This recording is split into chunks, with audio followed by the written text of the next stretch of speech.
Test the audio, make sure, is everybody hear me okay? Does that sound good? All right, folks. We're gonna get ready to begin here. I wanna start, make sure our live feed is going.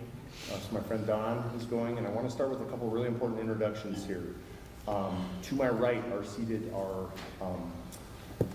sign language interpreters, both of which have given their time. We have Andrea Vigil and Kathleen Rooney. I'd like a round of applause for these folks here.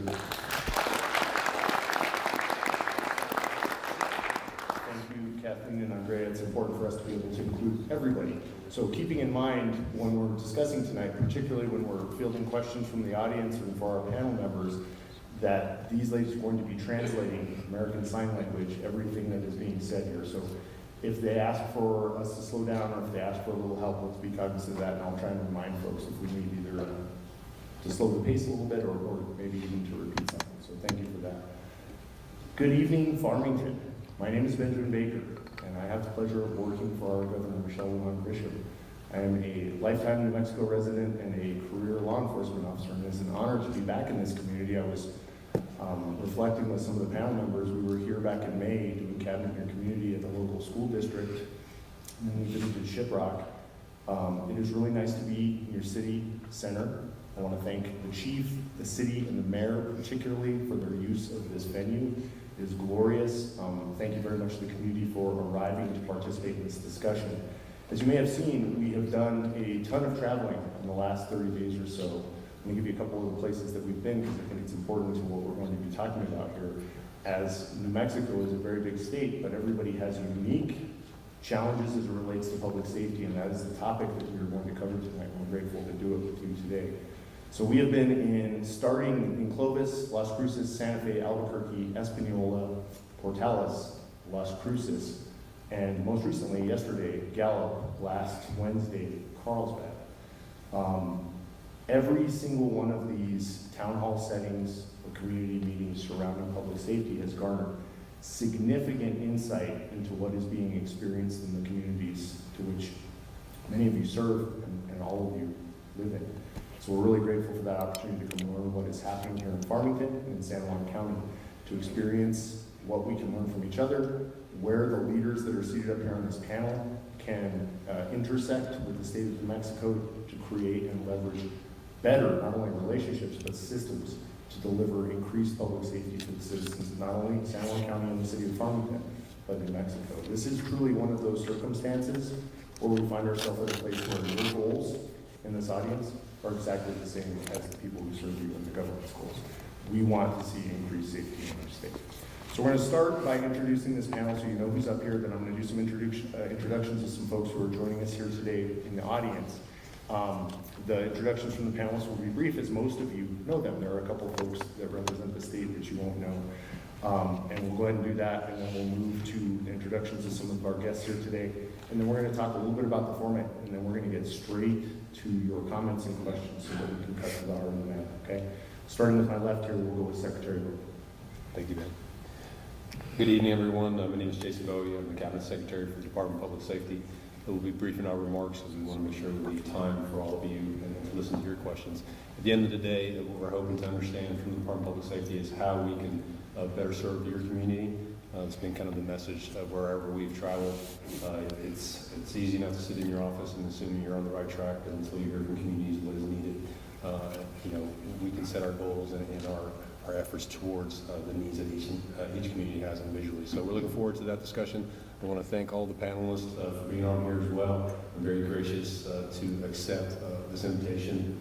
I'm sure everybody very busy, and so thank you for allowing us to be here.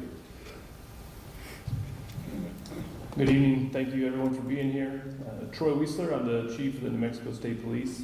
I would echo everything that Cabinet Secretary Bowie said, and I also would just would state the Four Corners area has a very fond place in my heart. I was stationed up here for 2 years as a uniformed sergeant, and I always very much enjoy coming back here and spending some time with the community and getting to hear from you all. So look forward to this evening. Thank you.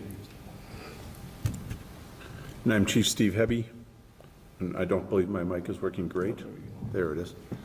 I've been Farmington Police Chief for 10 years or so now, and I want to thank the state for coming up here. We're kind of off in the corner of the state, and sometimes I think we don't feel like we're heard down in Santa Fe by the legislature and some of the lawmakers. So I appreciate the chance for the state to come up here and listen to our citizens as we have a discussion about some of the crime problems that we face. Thank you. Good evening, I'm Sheriff Shane Ferrari, in my second term as your sheriff, and I do want to thank the governor's office for inviting me to be part of this panel. I do think it's important that we hear from our citizens. We on a local level often hear your frustrations. Sometimes we have to have that difficult discussion to know that it may not always be our actions or our doing, but what may fall within state law or what may be the legislation's decisions. So having them here so we can collectively come together and talk about those topics, I very much appreciate this opportunity. I do also want to recognize that I have a couple of my deputies in attendance, also with a couple of my detectives. So if there are specific individual issues that you would like to discuss and they take some type of formal action, we stand ready to help you out with that. Thank you.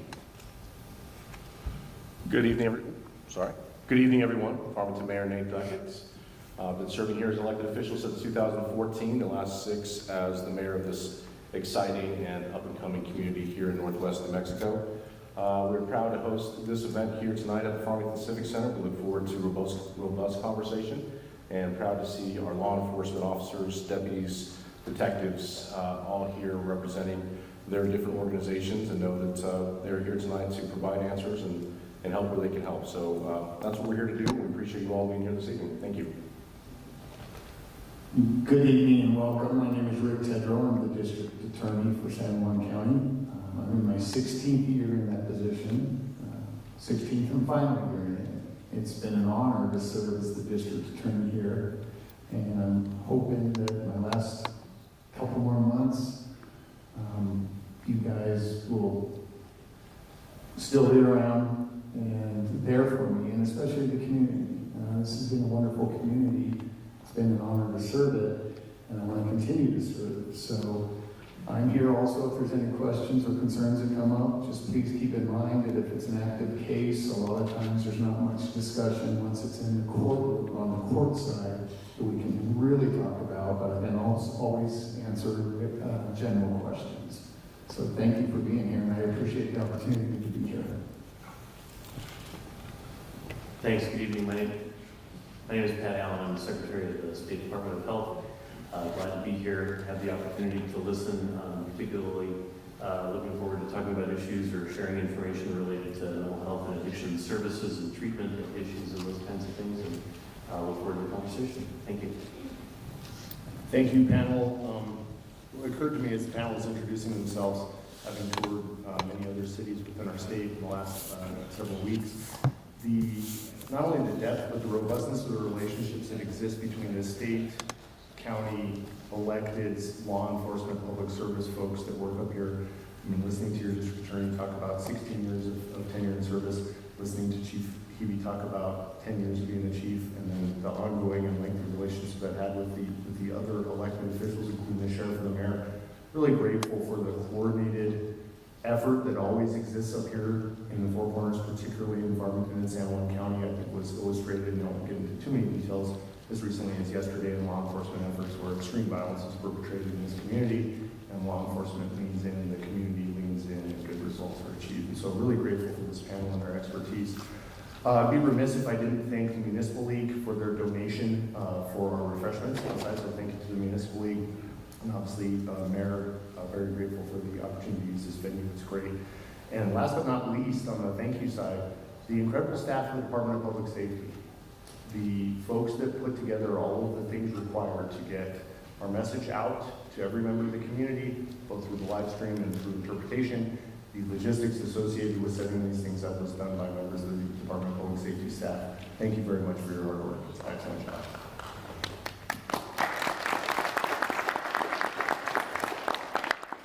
Okay, I'm going to introduce a couple of distinguished members of the audience.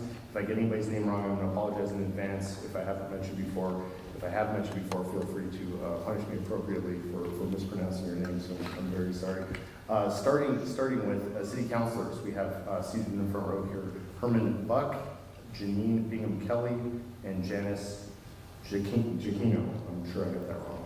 I'm very sorry, man. Thank you very much, local governance and legislative leaders in your community. Thank you very much for being in attendance here today. We also have a couple law enforcement leaders that are not up here on the stage that certainly are leaders within our community and very important to the Four Corners area, particularly here in the public safety space. Chief Joe Gonzalez of Aztec Police Department and Chief Francisco of the Bloomfield Police Department are both here. Thank you very much, chiefs, for being here and in leadership in the public safety agencies. Additionally, we have Region 2 Narcotics Director, which is one of the folks that the sheriff was mentioning, being able to be able here to answer questions. Nima Babadi, thank you very much for being here, Director of the Narcotics Task Force, which I think would be unusual if this community was not experiencing the scourge of illegal narcotics, and so I'm sure that the insights from that leader will be important to our discussion here. Also joining us is Farmington Municipal Judge Bill Leese. Thank you, Judge Leese, for being here as well. County Commissioners, Ms. Fortner's here. Thank you very much for being here.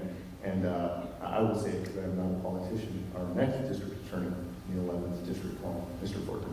Thank you for joining us here. Appreciate your willingness to serve.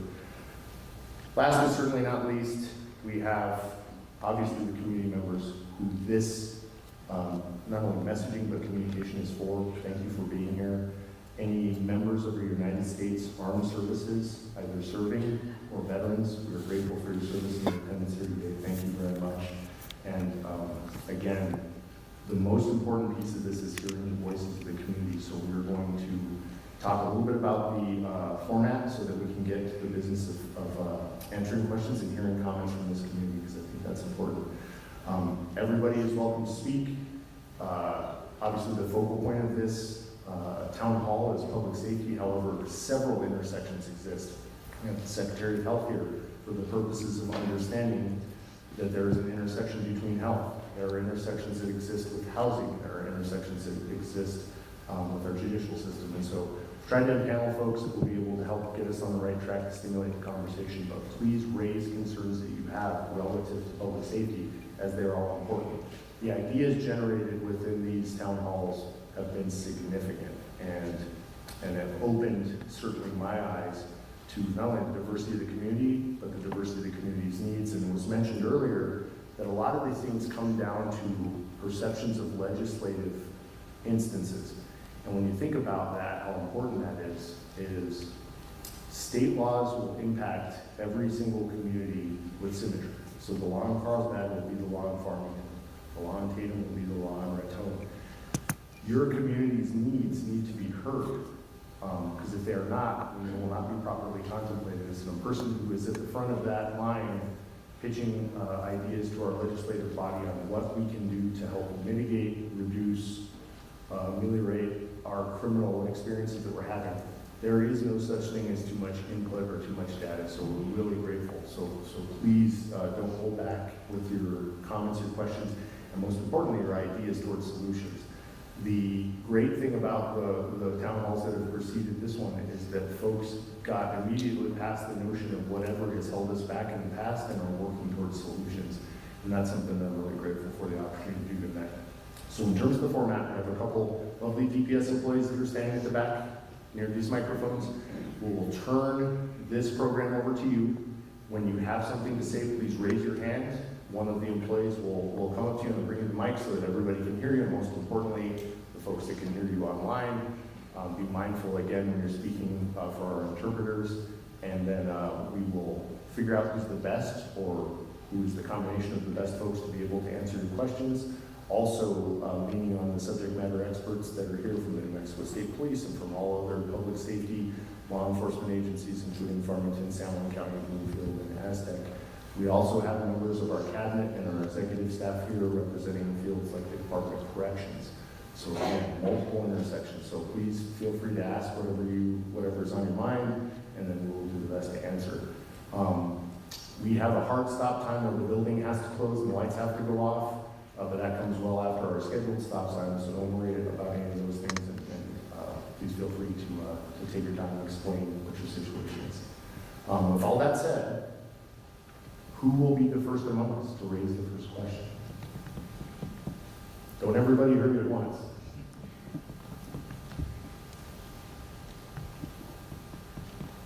All right, Farmington, where do we want to start? We want to start with some of the legislative proposals that were proposed in an emergency special session called by the governor related to public safety.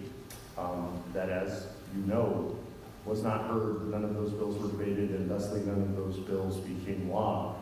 That was something that has been raised in most other communities. We talked quite a bit about the emerging trend related to juveniles and violence, particularly violent crimes being committed with firearms by folks who shouldn't be allowed to possess them, particularly felons or our children.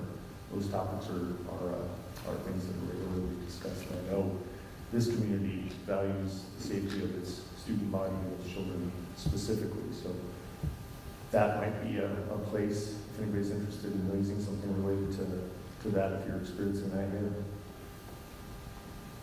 Yes, sir.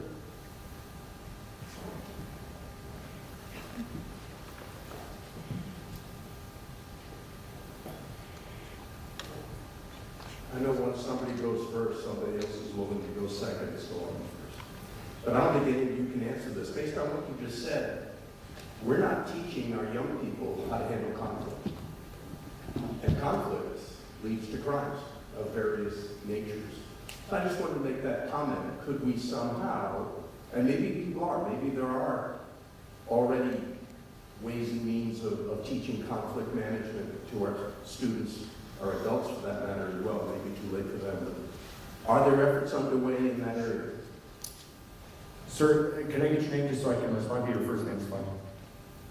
Ron Price? Ron, thank you very much for your question, sir. And I think he raises an important one. I'll give some of the other panelists an opportunity to respond because I think there's a bunch of different perspectives here. I know that we have police officers in our schools. I am raising 2 young boys of my own. I live in Albuquerque. I'm going to give you a couple of interesting stats that I think not only back up what Mr. Price has said.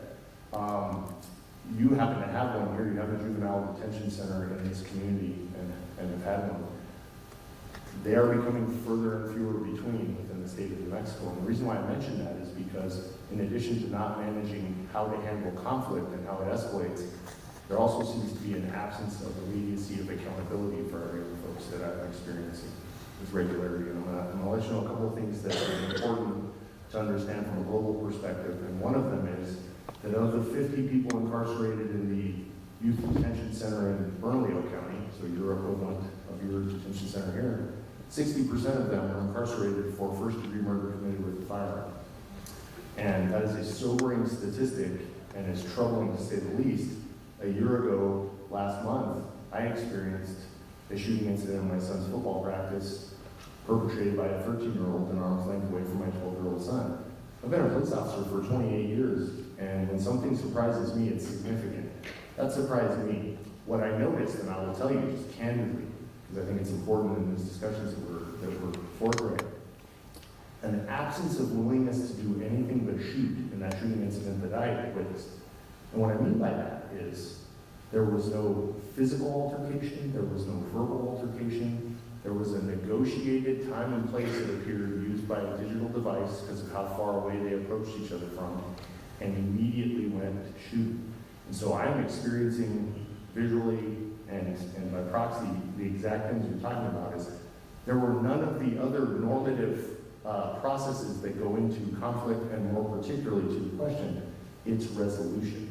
So the evidence in my role I'm seeing is everywhere that the youth are prone to instantaneous hyper-violence in a way that I've never seen during my career. I'm going to let some of the other panelists weigh in on some of their experiences, and then we'll circle back to the notion of what is being done about that, what can be done about that, and what this community's ideas are relative to that, because I think they're very important. I have a couple of ideas. Who would like to weigh in on this from the panel? Secretary Allen. Go ahead, Secretary. Again, Pat Allen, Department of Health. I'm a public health guy, and what we think about in public health is prevention. It's not core to what we as a state agency do, but What school districts at the local level do is focus on something that, for reasons that I don't fully understand, has become kind of a political hot button, but it's really important, and it's called social emotional learning. It's the idea of starting with kids at the very youngest ages to understand and recognize what their feelings are, to be able to know that they're angry and call it that, and be able to understand and learn from the very earliest grades and ages how to respond appropriately to those feelings. And there's a whole developed curriculum that goes with that, work that gets done at the school level. And what the governor has done is worked even earlier to significantly expand free access to high quality preschool, so that that kind of work with kids about those kinds of topics can start as early as possible. And I think while it's the sort of thing that, it is going to take time to be able to show benefit, those are the kinds of prevention investments that we need to be able to make to teach kids how to recognize those feelings and be able to appropriately channel them and respond to them, and not go straight from zero to gunfire as Ben was just talking about. Anyone else from the panel want to weigh in? So, thank you, Secretary Allen. I think that's really important, because one of the things that occurred to me is there's two poles to this, right? There's and we need to be doing both. There's the prevention aspect, so all of the effort needs to be piled into what can we do to change the vector that we are currently on. And then there's the realistic, and I mean the real, honest, forward-facing truth of where we find ourselves today. And for most people in this audience, they can reflect on what that looks like relative to when they were the same age, and how it doesn't look anything like what they experienced. We were down in Las Cruces 2 weeks ago, first day of school, 2 guns found in their school. The law enforcement agency there, Chief Story, is doing a very proactive job in their school district, combing proactively social media. And the reason why that's important is because many of our young people are forecasting and then broadcasting their possession of firearms inside places like the school. We had 15 firearms located in Albuquerque Public Schools during last school year. And when I think about schools and guns intersecting, sometimes my brain goes to backpacks or gun racks, way back in the day, trunks, things like that. That is not what we're experiencing. These are guns in waistbands in proximity to the teacher and other students.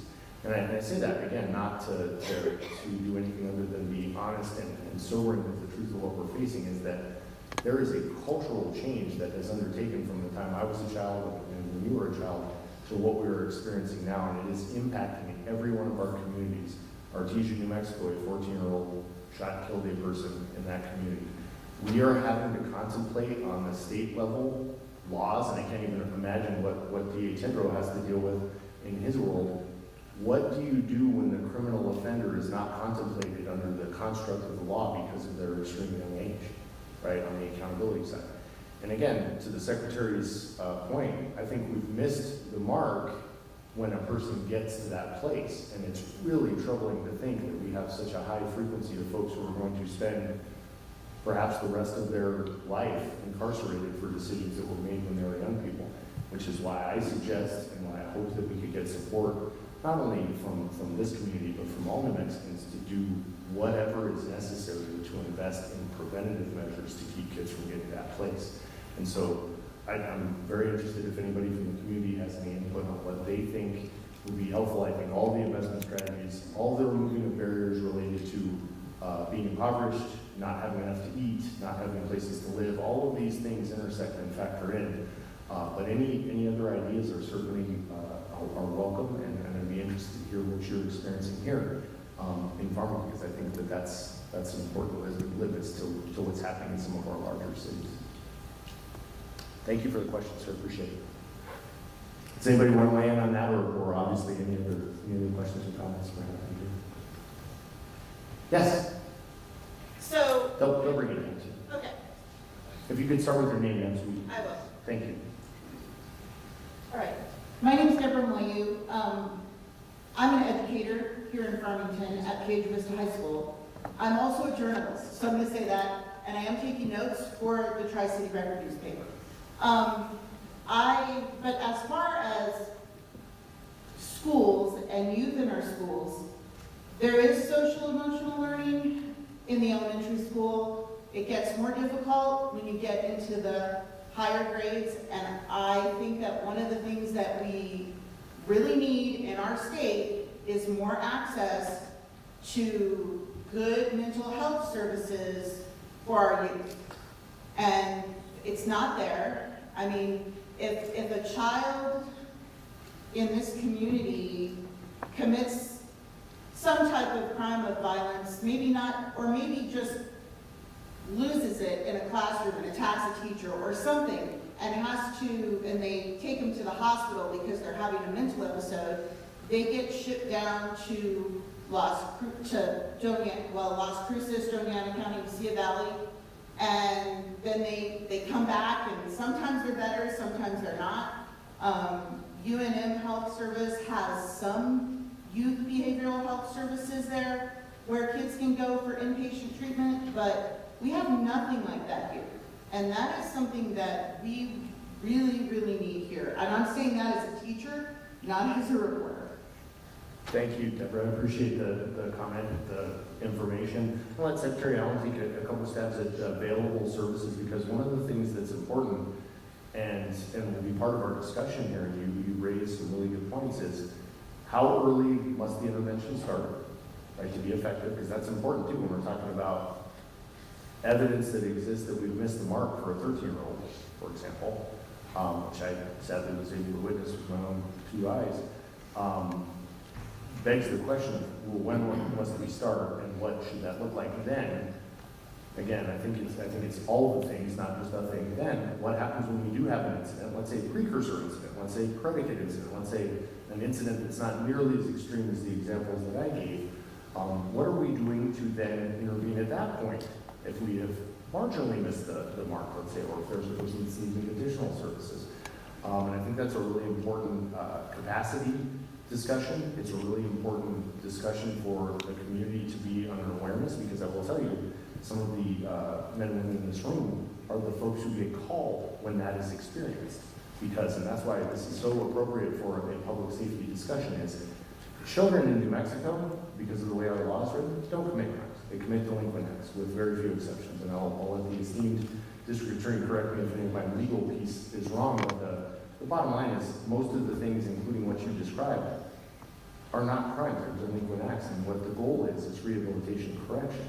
And so if the root of the problem lies in behavioral health, mental health, substance abuse disorder, whatever the situation is, what does that look like? And then more importantly, how do the men and women in this room who are the first responders who are intersecting with that, and the men and women who do instructional and educational work as professionals is important too. Where are these folks supposed to go, and what is the probability of getting better? And then if there are gaps, vacancies, or places that need improvement, what do those look like from this community's perspective? Sounds like I heard proximity immediately. So when we're talking about San Juan County to Joniana County, we're talking about the polls, right? Like, it isn't getting further than that.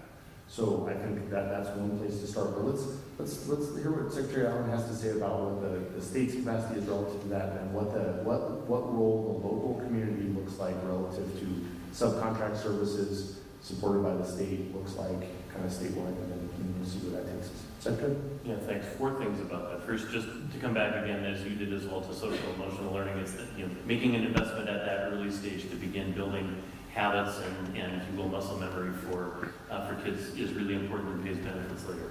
Investment in school-based health centers, I think, is probably the second thing to focus on. Those are a partnership with the local school district and the local school board, and they get to kind of pick and choose a little bit what are the services that get offered in a particular area. We're really trying to expand behavioral health services available through school-based health centers. We think that's really important. But that gets to kind of the third issue, which is we do have, like every other state does, I don't want to argue that New Mexico is different, but every state has a challenge with enough providers. And we need more of everything everywhere. We've begun leading into trying to work to recruit providers to the state. And we have a pretty attractive package of different kinds of loan repayments and incentives and tax credits and those kinds of things to try to expand that base of providers. And then in terms of facility level care, you're exactly right. I think there are challenges in providing residential treatment for kids, and a big piece of that is the acuity, how sick kids are. has gone off the charts over the last few years. This is something that predated the pandemic. I don't think we can let ourselves off the hook to say, well, you know, the pandemic created all this. We were seeing these elevations in acuity starting well before that.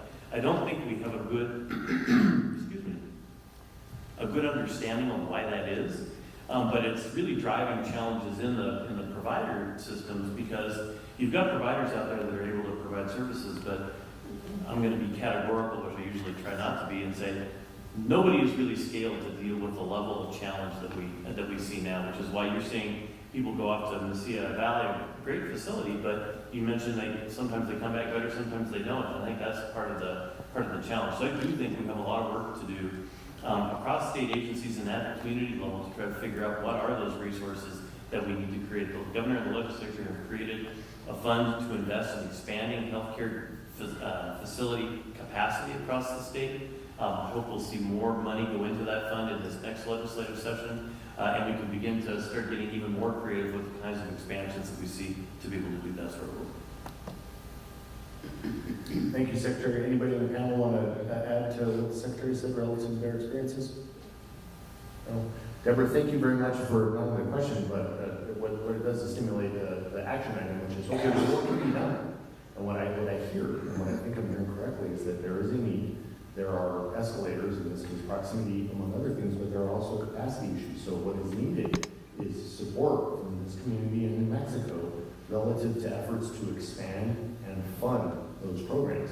There's also a piece to this, when we talk about public safety intersects with these other places, and I've learned in my travels throughout our state, the willingness of a community to bring on folks who will provide those services, to accommodate their requests relative to business work and community welcoming, housing, you know, all of the things that come with trying to open up a place that will do things that the community needs, don't just apply to other industries, they apply to all of them uniformly, and this one particularly. And I think that that's an important piece for this community to take away, and that I have certainly learned in my discussions with other communities, is making sure that your community is as fertile and as willing to invest in that piece, so that they are able to focus their efforts towards rehabilitation, correction, wellness, and availability, which is really important. And I think there is a proximity issue that if you don't have access to the treatment,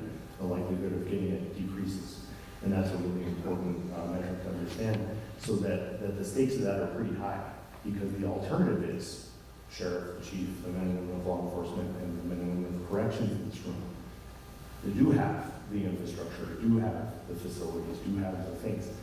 If this community or any other Mexican community has a choice of investing in prevention or investing in incarceration, the choice is easy for the Mexicans, and I know that. And so making sure that turns into an action item to this community, I think, is an important takeaway. So I really appreciate you raising that, and thank you for your dual roles. We appreciate a member of the press being here to help us spread the word, and as well as your job, I don't know, rank it in order, but your job, educator, so thank you for that. Who's next? Who would like to go next? Yes, sir.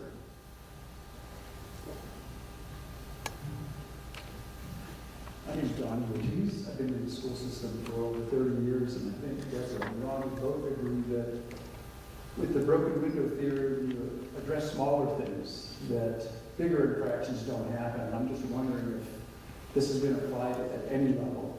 And also, I would like to thank Chief Heavy and our mayor for their expectations of our police department, developing very professional, dealing with anything we dealt with in the school. So thank you, Chief. Would anybody like to start there? Sure. Go ahead. Thank you. Before I get to your question, if you don't mind answering that, there's a lot of law enforcement in the room. You know, I'm the secretary for the Department of Public Safety. It would be glad to do my job. So thank you for what you guys do each and every day. I know thank you was already said at the very beginning. I just want all of you to understand and know that we do our best to advocate for you for the things that you need across the state of New Mexico, whether that be through legislation, through the Law Enforcement Academy, through our new Law Enforcement Certification Board and the Standards and Training Council. And often law enforcement uniform always is the one that's thought of first, but I will also recognize and thank our professional staff that supports law enforcement, all of our dispatchers and communicators across the state of New Mexico. And so if you ever need something from us from DPS, I will be glad to lean in for that. please let us know what it is that you need. And that's just my shameless plug real quick, sir. Thank you for your patience before I got to your question there. I think one of the things that's really important for us, as law enforcement as a whole always, is to try to get back to a place where we can address issues within the community that really address quality of life. Currently, within law enforcement, I think most communities are suffering from this, where we are taking priority calls for service and going from call to call to call.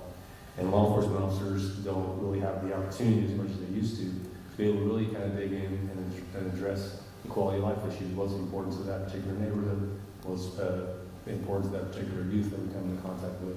And so forth, those lower level issues that you're talking about. I had the privilege of being at a Albuquerque Metro Crime Stoppers luncheon earlier today, and some officers were recognized for just that, finding the time to do those things in our community. And I think those things are so important, and I have advocated for that as we talk about legislation, and as my counterpart here, Ben, mentioned, all of the bills that we talk about to address felons in possession and some of those things. It'd really be nice if we can get legislation, get us focused on things to keep the hardened criminals off of our streets, so we can get back to what you refer to as a broken windows theory, and what I like to refer to it as policing from a point of view of addressing quality of life. I had 27 years of experience with the city of Recreational, and it was always my most rewarding piece within any community, is really to try to address and solve problems for a community member, whatever that might be, whether it be financially, physical issues that they couldn't address, mental health issues, whatever those are. Sometimes just taking the time to help a parent with a child who otherwise doesn't have a role model in the family. And I think most law enforcement officers find the most reward in that piece of policing. The difficulty is really becomes for any law enforcement agency, and I think any chief up here or sheriff might agree, is that we have to, of course, address the priority one calls, as we refer to them as those things that are really putting life and limb in jeopardy for people. And as long as we're doing those things, as long as we're chasing hardened criminals on our streets, these police officers will never have the time to really address some of those things. It's not an excuse by any stretch. I'm certain everyone does their best to do so, but when I was with the city of Rancho, there was a period of time we had a new chief that came in, and he discussed changing priority one calls and response times and some of those things. And it was his opinion, and it was his right to have it, was that some of those things could wait. Some of those things, the other things that people were calling for could wait, and we need to take care of some of these other things. And I was really kind of disappointed by that, only because when I worked in that community, I was always very proud that if someone called for a police officer, you had your car broken in the morning, it's not the biggest crime working, naturally, but it's a big deal to you. At the end of the day, you've been violating, you're trying to go to work, you're trying to figure out what happened overnight, you want a police officer to come and take that police report. And we were always very proud to be able to provide a police officer within minutes of the call coming in. And we started getting to a place where we were getting away from that. And so I will always feel very strongly about that. I think at the end of the day, when you pick up the phone and you call for emergency services, whether that's EMS, fire, or police, you should get it in short order. And so I completely agree with you on that. And that's why it's so important for us to get support on things such as felon possession of firearms. We have, I won't go through the whole list of bills, but there were many things that we were trying to address through some of those bills. These law enforcement officers are arresting the same people over and over and over. And every time they go before the court, they're deemed not competent, and therefore they're within a matter of hours, they are right back on the streets, creating more havoc. And it goes back to kind of what she mentioned earlier about kind of the accountability side. We're not sending a strong message to anyone in our community that you will be held accountable for crime. So I really appreciate the way that you're looking at things. I agree. I have a different phrase, quality of life. You're calling it broken windows theory, but our ideas are really aligned. So thank you for the comments. Go ahead, Chief.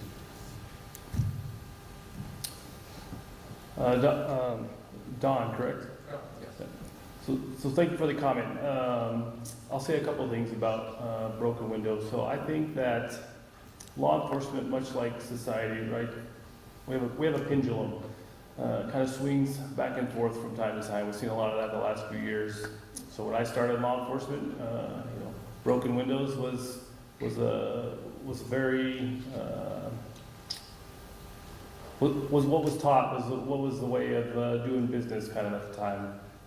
And for those of y'all that don't know, so broken windows, like the very brief synopsis, right, is the idea, and Don mentioned a little bit, but that if you take care of the little problems and you address the little things, and you have low tolerance, zero tolerance, or of the smaller issues, and a lot of the bigger issues never happen. And so that was a very popular way for law enforcement for a while. I think that we maybe have seen a few issues with that, but I think we can, I would at least personally say that the pendulum went too far the other way, that there wasn't accountability on little things. And so one of the things that's really been an emphasis for me and for state police continually, but especially a focus since I've taken over, is an example, is traffic enforcement, right? A foundational piece of public safety is visible traffic enforcement, not just from the standpoint of, safety on the roadways, but also people need to see or want to see individuals that are breaking the law, that they want to see that there's some semblance of order, on their morning commute, on their whatever the case may be. If somebody is driving recklessly, if somebody is, whatever the case may be, if somebody's driving drunk, they want to see some repercussions happen. And when that doesn't happen, you see the negative results. I mean, I've been in Albuquerque a good chunk, the last decade pretty much, in that area. I mean, there's good chunks of that city that people know that there's no traffic enforcement. They don't expect to see a cop. They never see a cop. So what happens? Like, the driving gets worse and worse, and the next thing you know, we have all these other issues. And so luckily, I think that the pendulum is swinging back to more, maybe a smarter version now, a more focused version of broken windows. But we see that every day, that the little things, taking care of the little things means a lot of times we don't have to take care of the big things, because the big problems never happen, because the little problems were addressed. And that prevented the big problems from ever occurring. So, thank you. Go ahead, Chief. So, I think, first of all, good to see you, Don. But I think throughout my career, we've seen the public tolerance for crime, kind of shift. And what I've always said is, the better the police do their job, the less the public knows what we do. So in the 1990s, I mean, you had Bill and Hillary Clinton talking about wilding in New York City, and there was a palpable fear among the American public. And I was a line level officer, and there was a lot of encouragement for the police. And people wanted the police in their neighborhoods, and they wanted us being aggressive and making arrests. And that really changed as police were more successful, and fears of violent crime in particular declined. More scrutiny turned in the late 2000s to the police and how we did business. And we wound up moving away from the broken windows theory and started to catch phrases like mass incarceration, which there's an element of truth to that. So part of broken windows was making arrests and holding people accountable at lower levels. What we didn't, and you still hear it today, I mean, so in some ways we've made no progress in 33 years, which can be depressing to say. But we have the same problems affecting the people who are committing those lower level crimes. It's a lot of drug abuse. It's a lot of alcohol abuse. It's a lot of mental problems. And we sit here tonight and we start talking about them, and we're certainly not better. In many ways, we are significantly worse than we were in the 1990s of being able to deliver those services. So I am for strict accountability. I would like to see more arrests for minor offenses, but I don't want them just going to jail and sitting there, and then they get back out, and there's been no progress because the underlying issues were never addressed. It's the drug abuse, it's the alcohol abuse, it's the mental problems. The other part of the last several years in the mass incarceration discussion, and that goes to pretrial release, something I think we'll talk more about as the night goes on, is we lost our belief and our understanding that there actually is true evil in society. And that some people absolutely belong to belong in jail, and they should be there for a long, long time. They are not fit to function in society safely, and we've lost that some. So I am very much for some of the programs that we are exploring as a state, young adult court and drug court and mental health court. I'm all for those as ways to get to the foundational levels for some of the smaller crimes that we see. More to the broken windows theory, but I am much more for this guy that stepped out of a car and fired 50 rounds at a state police officer in our community 2 days ago should be sitting in jail for the longest of times. And I know that won't be necessarily the most politically correct thing, but he should not see the light of day for many, many moons. And the fact that he could have killed a police officer, you know, so we got on HB4 a number of years ago, and I know you all heard it too. HB4 is the holding bad cops accountable, and we got on that, and we're really championing that. And here we are, we're 4 years later. Recruiting police officers is a difficult business. We now are much worse than we were 4 years ago as a state in having police officers to deploy, but we somehow are still fumbling around with somebody steps out of a car and fires 50 rounds at a cop. That guy should be in jail and a long time, and we'll see you. So when we had a police officer shot here in Farmington just a few short years ago, he was point blank range with a prisoner who'd escaped from Colorado. So he's a felon. He's escaped jail. He comes down to Farmington. He's involved in a DUI incident and flees. Our officers respond. In the middle of the night when everybody else is in bed, there he is standing there talking to this guy. He doesn't really know who he is yet. And as he's talking, it's clear to the suspect he's not going to be allowed to leave. And he pulls out a gun and shoots the officer. The officer shrinks back and throws up his elbow. The bullet hits him in the elbow instead of the head. He lives. When we go to sentencing and we go to trial decisions, he got 10 years to serve, so about 85% of that under the federal system. For being a felon in possession. The open discussion was he was maybe facing 13 or 14 years for shooting a police officer in the state, and he'd do about half of that and be out in less time than he was going to do with the state. So there's really concrete things that we should be doing. One, to send a message to the men and women that are going out and doing the job and the dangers they face. And the fact that we're having increasing difficulties filling our ranks should be a message to us that we need to be there for them. But then just two, there are all sorts of things that we should be doing to help people on the lower levels, the kind of the broken window theory, but with help. But on the upper levels, we really need to be holding people far more accountable for some of the heinous acts we see. Thank you. Anyone else in the panel? Very good.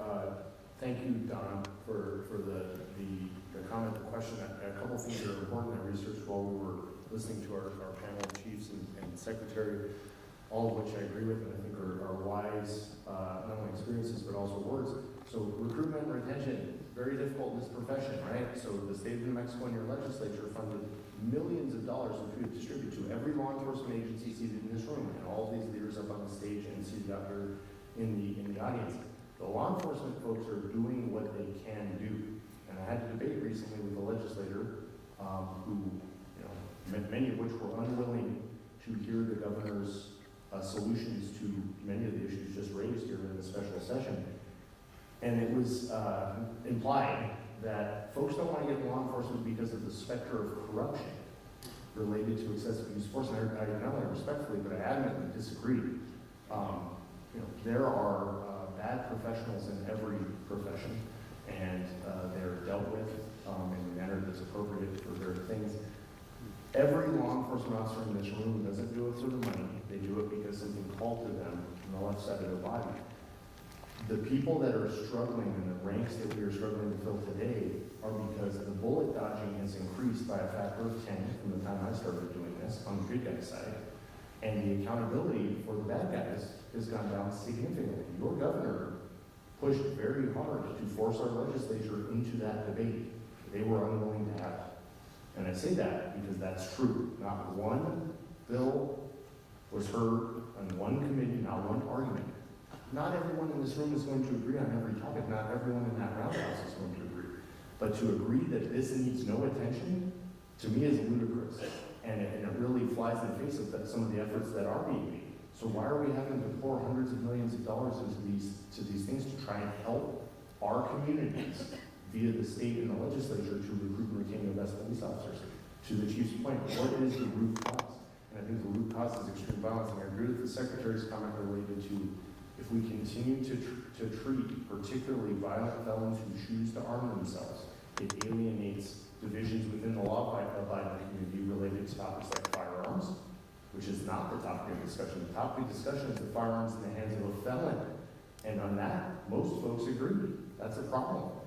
Most of the folks that are arrested for being a felon in possession of a firearm in the state of New Mexico, the charges pled away. It was a 4th-degree felony for 25 years of my career. It is now a 3rd-degree felony. The sentence is almost always probation. And the frequency of it being charged is going to increase by at least 30% this calendar year over a New Mexico all-time record. So the vector on that is going up. That problem is not getting better. We must do something, because I agree with Chief Wiesler precisely. The little things are the big things. But right now, we are having to struggle acutely with a person getting out of their vehicle and shooting a rifle at our police officers unprovoked. It is difficult for these men and women to do both, and I think the takeaway, the action item for this community is support of common sense, accountability measures for criminal enhancement for those folks who have clearly separated themselves from the rest of society. And I agree with Chief Eby. There are folks that need our help, and we should be pouring our effort into that. Accountability for the folks who are unwilling to follow society's rules, particularly related to possession of firearms subsequent to a felony conviction. That is universal. Murdered police officers are almost always procreated against by felons who possess firearms. The second piece that's an action item in terms of your support is how we help support culturally. And I forgot to introduce her when she was here, but I see seated here in the front row is our former U.S. Marshal and current Law Enforcement Academy Director, Sonia Chavez, who is seated in the front. Her job is extraordinarily important to the state of New Mexico. She runs the programmatic side of DPS that deals with not only the certification, the discipline of the licensure of police officers and public safety telecommunicators, but maybe more precisely to this discussion, what are the training methodologies? What are the new movements that may need to be undertaken to handle some of the discussions that were raised earlier relative to mental health, relative to broken windows? And it's great because we have an incredible leader working right now in a place that we're very lucky to have her in that role with all of her kind of breadth of experience. What does the next era of New Mexico law enforcement training and certification look like? Because I agree with you. I was raised in broken windows. I knew the names of all the kids in my beat in the city of Albuquerque. We played basketball on Saturdays. I knew all the business owners. The days of that are behind us, and I think we need to reintroduce what that looks like.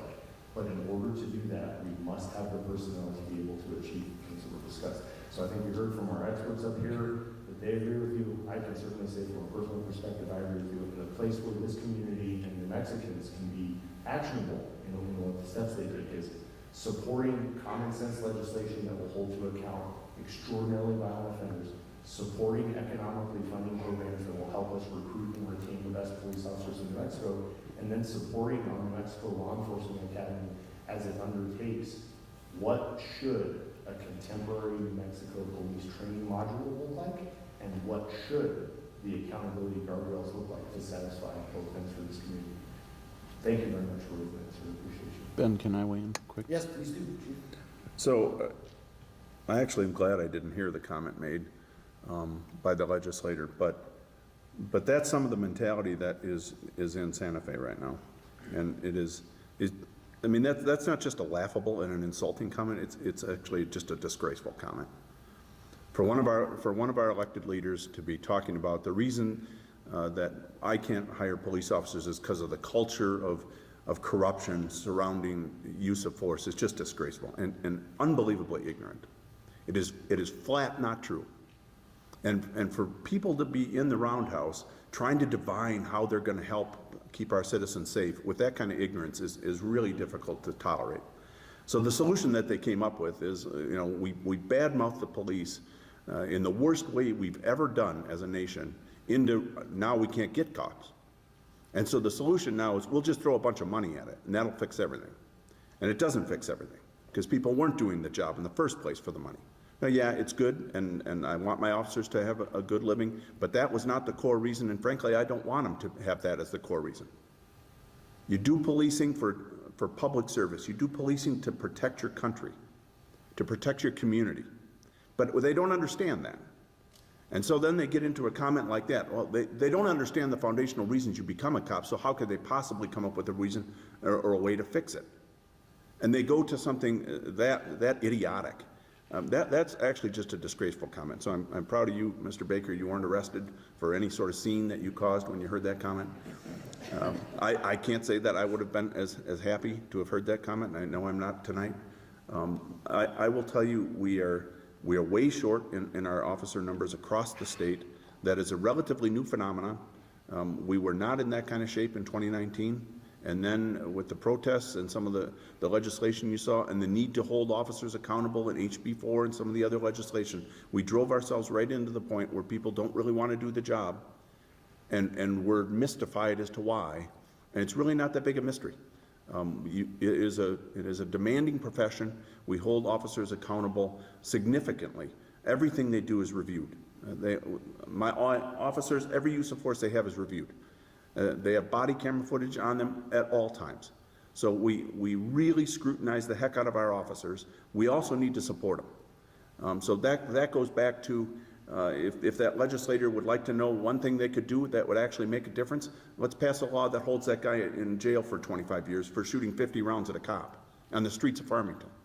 Those are the kinds of things. Thank you. I'll go ahead and add to that also. I tell you, the lowest numbers I've seen in our agency were right after what we've seen after George Floyd, when many of our politicians use that as a weapon, a political weapon, to garner support. It was a hot topic at the time. I had officers leave my agency to get totally out of the profession. And the difficulty in recruiting, it's nothing like I've ever seen before. I remember just a year prior to that, I was at the San Juan County Fair, and we had people coming down by our booth, young people that I felt would make good officers, men and women, and asking them, have you ever thought about an interesting career in law enforcement? They'd look at me, smile, almost laugh, and they'd say, no way. There's no way I want to do that. And unfortunately, by using the tactics that they used, we see time and time again now people directly not only targeting law enforcement, but trying to embarrass law enforcement quite often. Who wants a job where you have to worry about seeing yourself on Facebook because somebody's trying to embarrass you, and somebody's trying to set you up constantly? They've emboldened criminals right now to paint us as the bad guy. There are so few law enforcement officers that are corrupt, but every one of us get the bad eye. And as we know in here, there are bad teachers, there are bad coaches, but as us are the protectors of the peace, those that have the trust of society to govern, or not to govern, but enforce the laws, it's very difficult for us to do our job because they peg us against individuals that are doing wrong, law enforcement officers that truly shouldn't be law enforcement officers across the country, but we bear the brunt of that. So how do we find new recruits with everything they're faced against, all the negativity? We see it in the media. The media always putting the hottest stories on there are police corruption stories, or taking stories that aren't even police corruption, but trying to slant it in a way to give any type of distrust towards law enforcement. And again, we get no apology from these individuals that weaponize us. There's no I'm sorry. All they do is throw more money at the problem. Retention bonuses. More pay for their officers, which they appreciate, don't get me wrong. But to go out there every day, some of those officers, seeing during some of those protests, how do you show up on the line every day, a riot line every day, go home and know you've got to go back and face that again? The one thing I will say about San Juan County, we feel the love in San Juan County, we feel your support. I don't know how they do it in those areas. I couldn't do in those areas, but I just want to thank all of you for your support. And we feel your love. We feel your support every day, and I just want to thank you for that. Thank you very much. Thank you, Sheriff. Yes, sir. Or did we have somebody over here first? I don't want to go out of line. Yeah, we'll go here and then we'll go to you, sir. My name is Pat Lucero, and I would like to echo what Baker Sheriff Ferrari had said. But one of the most important things that I've seen in Baker mentioned, this is not the 80s, this is not the 90s, it's a different culture that we live in. But one of the things that I appreciate about the community I live in is the constant presence, the community policing from our officers. We don't see that a lot in the larger cities because they're doing other things. They're dealing with drug problems, the addict problems, the domestic violence problems, but you don't see a lot of them. Again, back in Bloomfield, we do see the police presence, and wherever we see police at most often, we see a lot less crime. And the other thing is, what I'm hearing is the money towards behavioral health components, which is very important, but we don't see the reverence of respect for our law enforcement in schools. That should be taught at a very early age. I remember whenever I was a child, seeing the importance of firefighters, seeing the importance of police officers, seeing the importance and the value of nursing or any kind of public safety or even educators. We don't see that today in our education. And I think that's very important. We should put a focus towards that. Again, I appreciate the law enforcement officers who serve, who have to deal with the public ridicule. I would like to see our legislation, our representatives who represent us, pay a little bit more respect also, as Sheriff Ferrari mentioned, to our law enforcement officers. Thank you. Thank you, Pat, appreciate that. Yes, sir.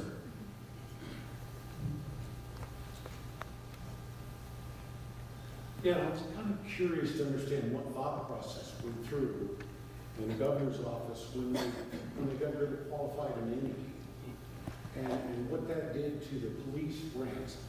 I think I would never recommend anyone to take a job in law enforcement without qualified immunity. It puts you in a position of knowing that you have no trust from the government that you're working for. And I think it's just a policy that further erodes their ability to be able to bring in recruits and us to be able to enjoy a safer environment with professional police force.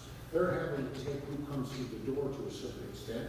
I know they weed them out, but I don't think the governor has done anything to help our local law enforcement, our state law enforcement, to become the professional force that they need to be in order to keep us safe. I just want to know what thought process was going on down there when they got rid of qualified immunity, something that had stood forever as a safeguard for a young man or a young woman facing what they face daily on the street. Now I think you've got a hesitation to take action because now you're thinking about legal liability that you could come across, especially as the sheriff said, with people filming everything that you do. What is your name, sir? Great question. What is your name, sir? Mike Lewis. Mike, thank you very much for the question, Mike. I'd like to be able to use your name. So a couple things. I think maybe the most important thing. So I don't disagree with the notion that removing things that make professionals in whatever profession feel more indemnified is problematic. The most important thing, and this is not a civics lesson for anybody, assuredly, as we just saw in the most recent session, this legislation is legislated by the legislators. Bills are signed, and you talk about that. And I think that's what you're really talking about. Is what thought process went into the Signed by the governor. Right. That's They just refused to sign. yeah. That's what I think the core of your question is not how did we get there. Is that what was the choice made relative to signing or not signing a piece of legislation? And I will tell you, it would be very difficult for me to inform you, particularly at a time when I wasn't working there, what thought processes went into the governor's decision to sign pieces of legislation or not. But what I will tell you is you do have a governor who pushed extraordinarily hard to get 7 bills that do things to restore some of the things that you're talking about, that do things to increase confidence in police officers. I sit in the office and I consult with the governor and executive staff related to what are pieces of legislation that we can do that will empower police officers. So I'm going to talk about a couple of them. Some of them are just straight crime pieces, and you've heard a couple. I find, and I think anybody that's listened to me for any period of time, that felons who possess firearms are the single largest contributing factor to the violence within our community, particularly perpetrated against our law enforcement officers. I will not beat that dead horse anymore. I also don't think there's a ton of argument about that. except when I step into the roundhouse. And so I mentioned that caveat because that's an important piece. The second piece has to do with re-arresting the same folks, and it goes to the comment that was made earlier related to broken windows. When we continually arrest a person for 80 times at an interval, and we have 16,000 cases dismissed since 2017 for criminal competency, we are sending our men and women to do a job using a tool, that being the criminal justice system, that does not work for that person. The court has already determined this person is not appropriate for criminal justice. Our solution in New Mexico has been put them back out on the streets and let them reoffend. It does a variety of different things, including waste the resources of the men and women who do first responding, the support folks who do all of the dispatching and all the logistical work, the jail, the courts, on and on, right? The appellate courts, all of the things. One of the things that we are trying to do hard, and I think that this is really important, is to try and cover what does accountability look like. And I will tell you, I struggled with this. I was the law enforcement academy director for 2 years, so I was training men and women in our law enforcement academy, many of which come from these agencies. And you have incredible police agencies here in the northwest corner of New Mexico, I will tell you. And you know that. That's great. I'm glad that this community appreciates them, because I certainly do. How do you explain to these young men and women? Because I think of myself when I was a 21-year-old recruit. How do you explain to men and women with precision about what this means? Because I do agree with you. Hesitation equals danger for the officer, for the community, for everybody, for the profession. And I think that can resonate. I think there's lots of opinions about what qualified immunity means and doesn't mean relative to the actual indemnification of the officer. I don't offer this as an excuse, but one of the things that I made my business when I was in the business of consulting with these young men and women by the hundreds was, all right, where's a case study since this law has changed relative to a police officer having their assets attacked? Where is a case study to what the real impact of this thing is? Because that's one thing we find all the time. We pass laws and we find out, oh, that didn't mean what we thought it meant, or that means way more than we thought it meant in the alternative. And I think we really have, so thus far, I do not have a whole lot of stories to share with those young men and women about, here's the real negative pitfall. I can think of 50 felony possessions who've murdered a person within our community off the top of my head, but I struggle on the other side of that. So what I think we largely are dealing with, because again, it's a historical fact, this is the world we're living in. Is the perception match the reality of what the actual impact is? And if it doesn't, what can we do as a community, as professionals, as trainers? What can we do to make sure that everybody is on not only an equal understanding, but a sufficiency threshold of what it actually means? What does that law impact? Not just perceptually, but in reality. Because I think that's important, because what ends up happening then is an absence of information or incomplete information. Gaps get filled in, perceptions get altered, and they may not be reflective of the reality. And so while I agree with you fundamentally and wholeheartedly that the direction, the vector needs to be the removal of things that will disincentivize folks from joining this profession. We must figure out how we actually rectify the understanding and make sure it matches the reality of what the situation is. Because most of the men and women in this room will tell you that that bothered them when that law was passed, that they didn't like it, that they have a perception of what that means. But I think most of them don't spend a whole lot of time in that space. That's my hope. It sounds like you have had some other experiences, which I'm sorry to hear, and I hope that that's something that better information, more investment, and one of the things the legislative body has done, and the governor did sign, is significant investment in what will be the revamping of the way in which law enforcement training and licensure is handled. Bifurcating those boards, and I don't know if I'm familiar with it, but the New Mexico Law Enforcement Academy Board has been 9 men and women for 40 years. And now it's robustly populated with subject matter experts from a variety of different fields, community members, a lot more things, and it handles training separate from certification. And so one of the educational pieces related to training, and Ms. Chavez, I think would be an excellent person to further this discussion with this. What does that look like in the legal block of the curriculum of the Law Enforcement Academy?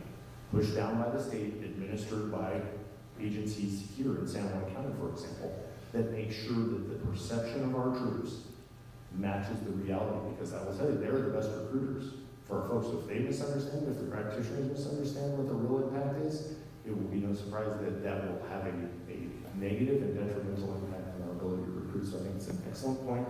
I think that another really important action item going forward for this community and New Mexico in general, and this constituency of law enforcement and public safety supporters, is when we start to see those legislative initiatives, any legislative initiative that looks like it will have a negative impact related to law enforcement recruitment and retention, what's to be done about that? And your voice as a community member is significantly more impactful than mine in that testimonial, sir. I will tell you that. That is a fact. And so hearing from the community about their displeasure with things that will disincentivize folks and your perception and your experiences is very valuable. Thank you for that comment, sir. Appreciate it. Mr. Baker? Yes, sir. Hi. So HB4 was, it came out in post-2020. There was a big push nationally to hold bad cops accountable. They wanted to get at their personal assets, was the theory. And so when we get sued as a police department because of the actions of our officers, then the taxpayers were paying for it, and that's ex-bad. But the push was to hold individual officers accountable for their actions. So that's where that started here. And I had the misfortune of testifying numerous times on this bill and watching it go through the legislature. And it started with that. It was just on police officers, and it was going to hold them individually accountable. And I think Colorado actually has done that with, if I'm not mistaken, like a $25,000 limit, something like that. So they actually did that. New Mexico's changed direction about halfway through the session as the discussions were going. They switched it, so now the individual officers are not held accountable. The cities are held accountable. And they already had the Tort Claims Act that did that, but there was caps on that. And so what they did under HB4 was they raised the caps to, I believe it's $2 million per incident, plus the city has to pay all the attorney's fees for the plaintiffs in those cases. So there became then a built-in incentive for cities to settle those cases fast, right, before they rack up a lot of legal bills. They were trying to get at that. They didn't want cities defending themselves and prolonging the case. They wanted us to settle. Some of that, I'll tell you, I'm just cynical, and you know, I won't be on the governor's staff tomorrow. Some of that is because so many of our legislators are plaintiff attorneys. Just no way around it. They wrote a law that absolutely makes it easier to sue city governments. They started with it was going to be holding bad officers accountable, and then they stopped that, and they just made, okay, we're going to hold the cities. Then halfway through that, they hit on the other thing. Well, it doesn't need to just be police. We can make it district attorneys. We can make it schools. We can make it school employees. We can broaden it. So really now it's any governmental entity can be sued under HB4, with the exception of judges. Exception being a lawyer, right? Forgive me, Judge. But, you know, they were able to duck. So what started with we're going to hold bad officers accountable, but became, in the end, we're going to have bigger lawsuits, and we're going to win them more often. And that's the problem for us in law enforcement was the officers didn't really understand that, because at the beginning of it, it was all about holding officers accountable. And so the perception was, just like Ben's talking about, the perception was now this is so much worse for the officers, when the reality is this is so much worse for the taxpayers. But you know, the perception still is that it was bad for the police officer, individual officer. For me, more what it is it goes back to my earlier comments. It's continuing to create the environment where we are going to just scrutinize the heck out of our officers. We are always going to look for those bad moments and capitalize on those however we can. And we're never stepping up to provide, hey, here's all the good things that we need to do to protect our cops. So that to me is where we're at. We lost the HB4 battle. It was bloody, and we lost it fast. But it didn't turn out to be the same bill at the end that it was at the beginning. Anybody else want to comment on that? Go ahead. I can just jump in real quick, just from a perspective from when I was at the city of Rio Rancho at the time. I was deputy chief, and was the chief that identified how the bill started out and how it ended. It was that initial introduction of the bill that survived in law enforcement officers' minds for a long period of time, and maybe still does to a degree. I remember having to go to different shifts and speak with all the shifts and making all the young officers understand that they were not going to personally be liable for any settlement. That was difficult, and we have police officers believing that their entire livelihood would be at risk. And so it was a big lift in order to go around and speak with all law enforcement officers and educate them that that was not the case in the final bill, at least. But I do believe that still lives within certain police officers' minds at the end of the day. I would echo that I would think that just as much passion was put into that, I would like to see the same amount of passion put into holding felons accountable and people that are committing crimes in our communities. I think accountability is good for both sides, quite honestly, right? At the end of the day, our law enforcement officers should be accountable. We work very hard as chiefs and as sheriffs, New Mexico State Police, Department of Public Safety, to make sure that our police officers are held accountable. One of the reasons why I recruited Ms. Sonia Chavez there, our U.S. Marshal, and now the New Mexico Law Enforcement Academy Director, is exactly for that, to make sure that the cases that are being brought before the New Mexico Law Enforcement Academy Board, more specifically, that we do have that built in, that we're sending a message that we do want to raise the professionalism of law enforcement. And I believe we're doing that. And one of the first things that we leaned into at the Department of Public Safety through the New Mexico Law Enforcement Academy was to offer free training for all of our agencies. I wanted to make sure that our doors were open, and we don't, I mean, it's not free to DPS, but it certainly is free to all the law enforcement officers who want to get training. We offered free bias and policing training immediately. We offered ethics training. It was IA investigations training, de-escalation, crisis intervention training. We started putting a calendar together. Ben was working with me at the time. We started putting a calendar together to make sure that we offered those training opportunities for our police officers so that they were confident as they were out there working in our communities, that they had the tools necessary in order to be successful. But I will say that in general, it is a belief within law enforcement that has been very hard to overcome, and this overall kind of feeling of having non-support has been difficult. And so I would agree with you in that. Again, the bill in its final form wasn't as bad as it was initially introduced. That being said, I think it definitely had a negative impact on law enforcement at the time, and hopefully we're moving past that. Thank you, sir. But I think it sets the tone and the attitude. You're right. Absolutely. From the line officer to look up and see, this is what they believe. They believe what is being shown on national TV every night. Yes. That we are all bad, and they're looking at the picked out videos of people, where they show the second half of what took place. Absolutely. And it just demoralizes them. You're absolutely right. None of my sons would ever be a cop. There's no upside to it. Well, I will tell you, and so I agree, and I think most of the There professionals. used to be when you started, and when he started, and these other guys started, even when the sheriff started. He's probably a younger guy, but I was just looking at what 2005. Chief Eby was talking about when he started, and I was looking at the color of his hair, and I was wondering what the correlation between those two But things was. when a gentleman like these guys walk down the street, they have uniform on, people look up to him. That's a Absolutely. policeman. He's in law enforcement. You know, I think you're right, Mike. I think you're right, and I agree. Now they get the finger from people in cars. They yell. Literally, yes, sir. It's terrible. That's right. You know And what? I think we need to, as a state, we need to do what we can do to make that go. You are Re-educate. You are speaking my language. I think the antidote, and it's not just as simple as a thing, and I know some of my colleagues have something to say now, and I want them to do that. The antidote is the community support. And this community has that, and you have that, and I'm grateful for that. The only way to change the tide of perception is through education and consistency, in my opinion, and that's what we did at the academy. We're going to bring all those, we trained hundreds. Those classes that the Secretary just mentioned filled up like that. From every corner of the state, hundreds of them. We spent a lot of your money to train our police officers to make sure that they understood where we stood, because it's our investment that we need to keep the good men and women who are willing to do this work. That's critical. Job number one. We need to recruit more folks to come, which is where we're going to need a significant amount of help from not only this community, but all communities. And this community can be an example, because the groundswell associated with misinformation, like I believe has been experienced related to this, but it starts from a sentiment.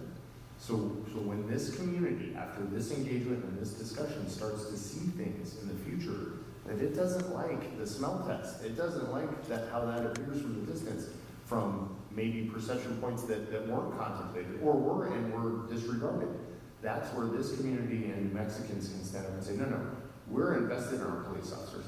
And what's great about that is rational and hardworking folks like the representative here can say, it's not mutually exclusive. We are absolutely willing to hold accountable practitioners who should be in this business in the most severe way.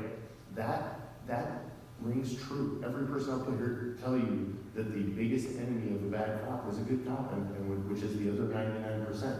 What's really nice to hear is that's also the sentiment of the community. And so I think you're 100% right. I think that this community and its attitude reflects, and then that can be doubled down and leveraged in the rest of New Mexico. And particularly, one of the places that it needs to be done is we belong to a representative democracy. You elect folks to go speak your mind at that roundhouse, and I will tell you, it's my firm belief that a lot of them did not speak your mind in June relative to crime and public safety, and maybe not on this topic as well, sir. And so I think you're right, Mike. Our representatives did, they were overwhelmed by the I think that's right too. Yes, sir. I just want to say just one more thing real quick, and I just really don't want to dominate the conversation on this particular piece and topic. It has been refreshing to work around that roundhouse and have many discussions with legislators that do very much support the police. Aside from, again, HB 4 in that discussion, we're up and down the halls having many discussions about the things that we need, and particularly large parts of my job is to advocate for the New Mexico State Police in addition to law enforcement in the state as a whole.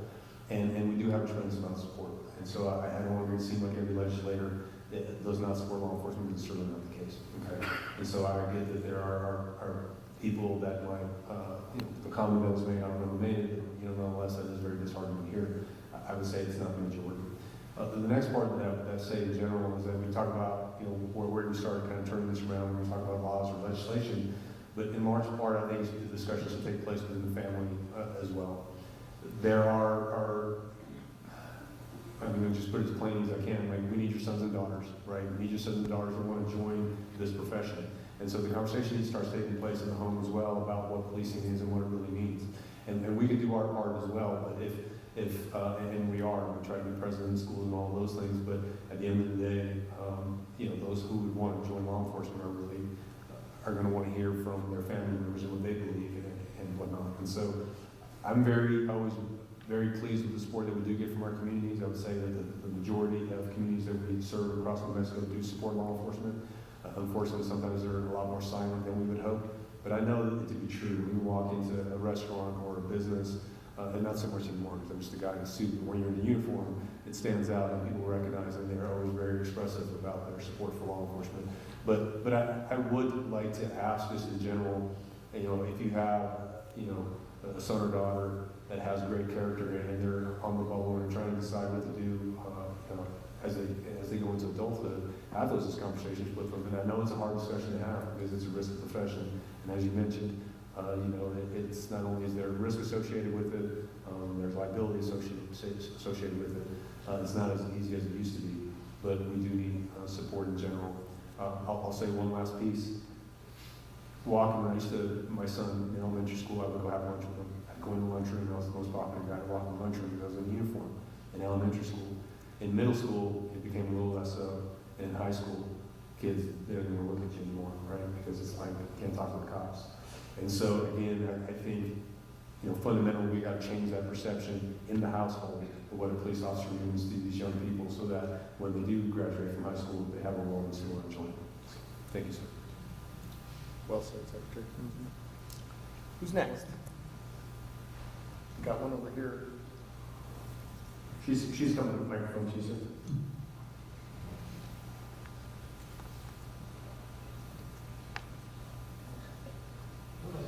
My name is Stan. I'm a father of a student at FHS and a cancer survivor. And I was just wondering if anything has been done concerning the systemic discrimination toward Native Americans at the school and in the community. I've been here for about, I'd say, 40 years, and growing up, I've always noticed there's just it's black and white.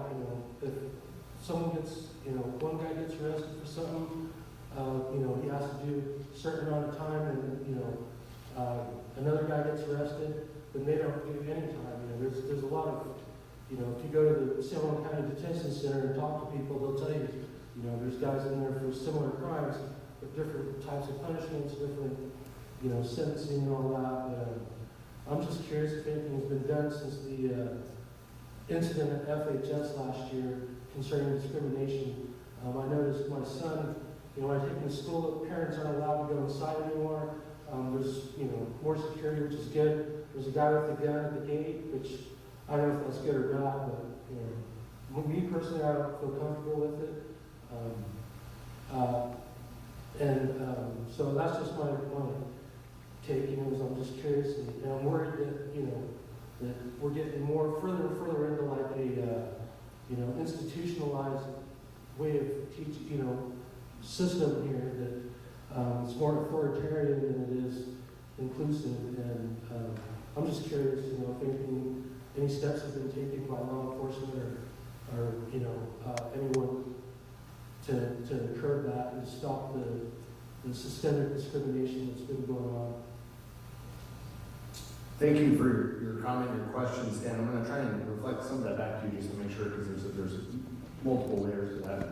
I will be happy to try and discuss some of it, but I think some of my colleagues will probably be better suited for some other parts. On the issues related to the local governance, I'm going to let my colleagues answer, because I couldn't tell you what's happening at Farmington High School right now, because I'm not a member of this community, I don't live here, I don't have a student there. I can tell you what's happening at my kid's school, and so I definitely can relate to the importance of that thing. And so that we can kind of take them one piece at a time, and I'll let my colleagues talk a little bit about what's happening in the high schools relative to security, armament, hardening of targets, which I think they will have some opinions on.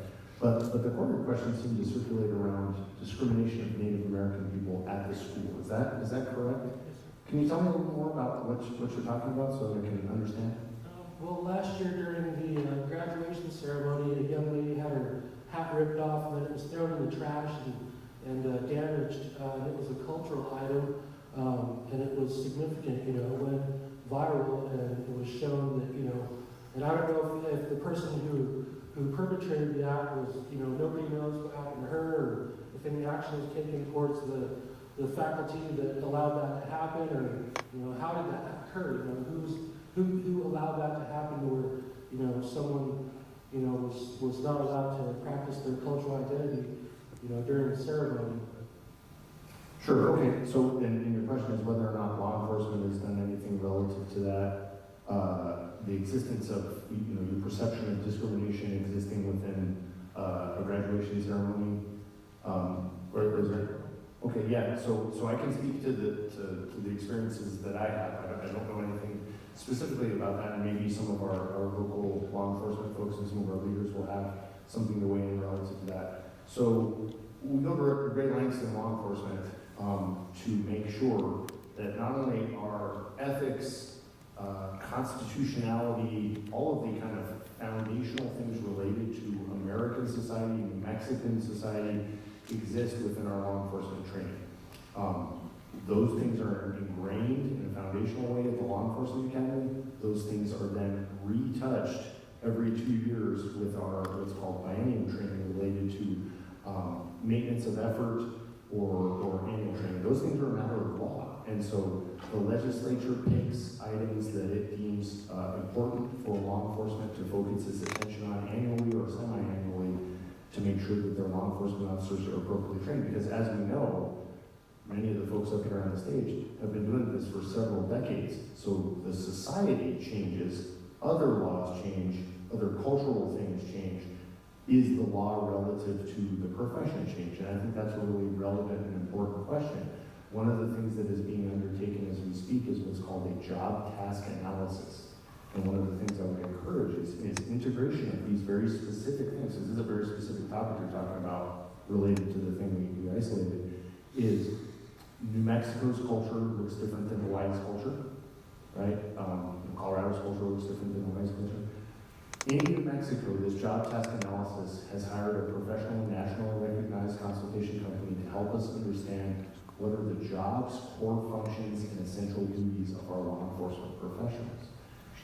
Where cultural sensitivity related to topics that we discussed fit into that, are material, are important, and should be raised on the front end. As this governance attacks, what is the key role of law enforcement in this place? And so to the specific item, I'm not sure, but to the global kind of 30,000 foot view, I think law enforcement has made extraordinary strides in the almost 3 decades that I've been looking at this from the front seat in figuring out how to be inclusive, not exclusive, how to be sensitive, not insensitive, and how to be fair and impartial under the constructs of the law.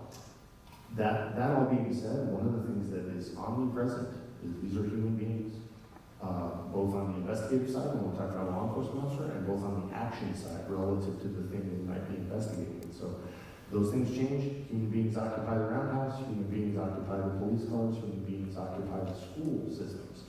And so I think that a further discussion related to how that cultural sensitivity of any variety should intersect with how police officers are trained to handle that is not only a discussion that needs to continue to develop, but that is worth the investment in, because this is obviously problematic, and it can have a negative impact on how the community feels relative to some of its systems, whether they're school or governmental in law enforcement, and that's important. So thank you very much for raising that. I'll defer to my colleagues if they have any comments related to the hardening of school targets particularly. And so you're right on the protest this year. That was a significant event for Farmington High and really for the school district. I can't really speak for the school district in that one. The PD quickly established and maintained a relationship with the parent that was trying to organize that, and it's actually one of the things I like about policing and I like about our country is you can have a significant issue with the government, and we're going to go out of our way to make you safe as you protest.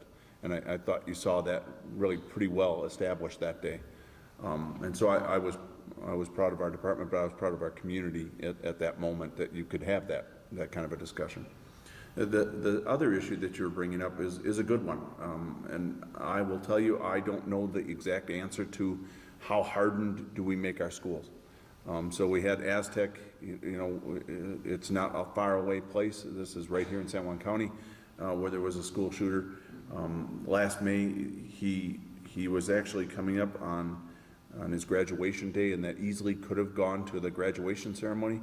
On the other hand, he also wasn't too far from an elementary school, and just chose not to, for whatever reason, to go there.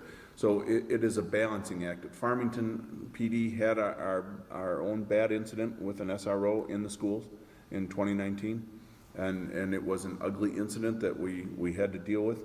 It caused me because it was also kind of coinciding with the discussion nationwide about too many police in the schools is now criminalizing behavior that previously wouldn't have been a criminal event. And so there was more national discussion about how good is it to have police officers in the schools, at least in the numbers that we did. Farmington had always had a pretty robust SRO program, really since the late 90s. So I had pulled back some of our SROs out of the schools a little bit, and then 2020 hits and our numbers start declining, and I really couldn't go back. We were kind of out. As the community moved away from some of those events, there is now increased interest in having school resource officers back in the schools. I'm struggling to be able to fulfill that. What we did really work out, and it was with the city manager Mays and with the school superintendent, when police officers retire under para, and this is something I have talked about and maybe we'll talk about later on tonight, but you can't hire them back in government. But you can within the schools, because it's a different retirement system. So the school district has moved now to, they've got one that they hired last year, and I think they've got another one now, where they are hiring retired police officers. We are giving them special commissions, and we are helping train them, and we are providing the supervision for them. So in many ways, they are just like our officers, but they actually work for the school system. And you're right to be concerned about the over-hardening of that and the institutionalization. I think what I'm trying to balance is how do we make our schools safe so we don't have the May 15th, we don't have the Aztec school shooting, without bringing that to us. So I think that's not just a discussion with the schools, but it's also a discussion with the community. What's our tolerance and what are we really looking for? What I heard more in the early 2022 timeframe was they wanted more school resource officers back in there. I think the combination of this retire-rehire plan will give the school district more control of that. How much do they want? What are the parents saying to the schools about how much security they want to see in there? And we, I think, stand willing to work with them on whatever that number really is at the end. So those are legitimate concerns and I think those answers kind of flow. Sometimes we're more scared and we want more officers in there, and sometimes we don't. So it is a good question. Stan, I'll just comment briefly. It would be great if we had representation from the schools here to address your question. Farmington High School, it was at their graduation ceremony, and obviously the city doesn't control that, some organization, but I would definitely present your question to Superintendent Cody Deal. I know he released 2 letters in regards to the situation. It was an unfortunate situation, and one that probably didn't need to happen. So from that angle, I would certainly encourage you to reach out, because I think it's important for you as a father of a student who's there to understand exactly what has been done and what can be done. Excellent, thank you, Stan. Just for the group's edification, some of the work done by New Mexico legislature and signed by your governor, we're trying to work for certain sensitive and public safety specific personnel was signed into law and is effective as we speak here today. It's for compartmentalized periods of time, 36 months, but talking about some of the high profile places where we're experiencing some of the largest gaps in employment, correctional officers, both juvenile and adult, security officers related to the courthouse, dispatchers, firefighters, police officers, telecommunicators, sheriff's deputies, and state police officers. And so efforts are being made in everything. Again, one of the expectations on the process is it can't be a thing, it's all the things. Raise the pay, figure out what retention looks like, change the culture, correct misperceptions, increase professionalism, which is a complement to what you're talking about, Stan, and I think very important, and then also incentivize good folks that have good track records to return to us so that they can continue to serve their role. So thank you very much for listening.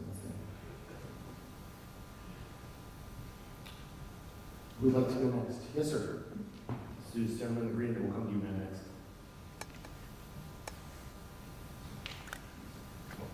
Hi. Can I stand up? Okay. My name is Bill Silverson.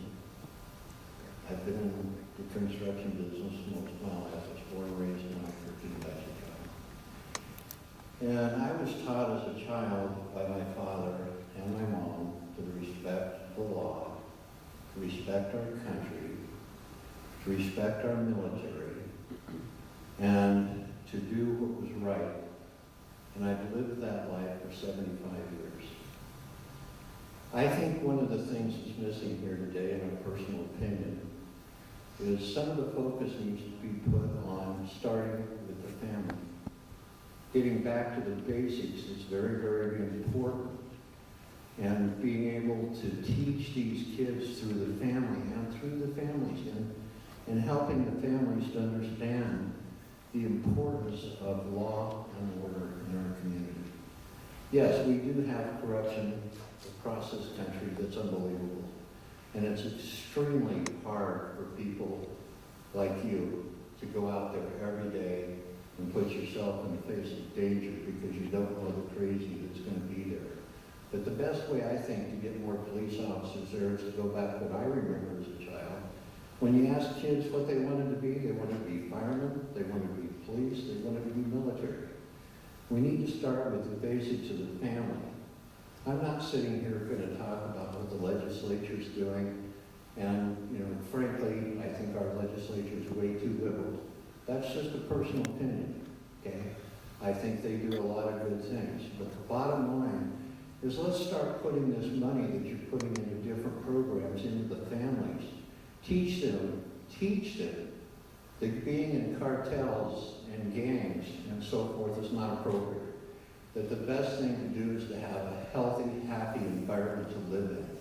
Not to be a member of a gang that if you step out of line, you're going to get your butt kicked. That's not okay. We need to, I have put a lot of time and effort in my life into this community regarding helping children. I was a coach in Aztec High School for soccer. I support the Boys and Girls Club across the county big time. Little silly things like the company that my son runs now puts on a golf tournament for the Boys and Girls Club every year. This year we turned over $80,000 to the Boys and Girls Club. What did that $80,000 do? It helps to keep close to 400 kids off the street and teach them that there's a better way of life than going out and stealing a candy bar out of a 7-Eleven store. And I think once that's established, the recruitment for police officers is going to change. That the police officers are going to want to be a part of it. I taught my kids, you honor your police. My dad even told me when I was a kid, he said, if you get stopped by a police officer, you guys decide to run, you deserve to, he has the right to shoot you. Maybe that's way out of line. At the same token, we have to have respect for our police, our military, and our country, and get this country back into being patriots instead of putting up with cartels and drugs and so forth. What we've got going on in the state in so many different directions is totally needs to be looked at from more perspective relative to what's important for our future. It's not you, Ben. It's not you, Shane. It's about the children who are coming up and what we need to do to support them. That's the most important thing we need to do. And I have amazing children. My oldest son spent 22 years in the Marine Corps honorably. My second son is running a business. My third son is running a big business in Denver. But it's all done with honest integrity. There's no cheating. There's no stealing. Frankly, if I caught him cheating or stealing, I'd get the butt kicked. Because that's the way it should be. It's about honor and integrity. And we need to instill that, starting with the family. Now, I'm not asking any questions. I've made statements. This is my beliefs, and I believe very strongly that the root of our problem today needs to go back to the very basics of starting with the family. We got some amazing families here in Farmington, New Mexico, and that's one of the reasons we have such a great community. We had an incident just the other day. Shane, you need to hear this. We had a whole pool in our backyard, so we live in the county, okay? We had a 5-year-old grandson who's deaf. Got in our pool, in 5 minutes he drowned, okay? Shane Ferrari's men showed up there along with, our paramedics and so forth. Within 15 minutes of the instance, my wife survived that child. Got it breathing, and the boy's going to be just fine.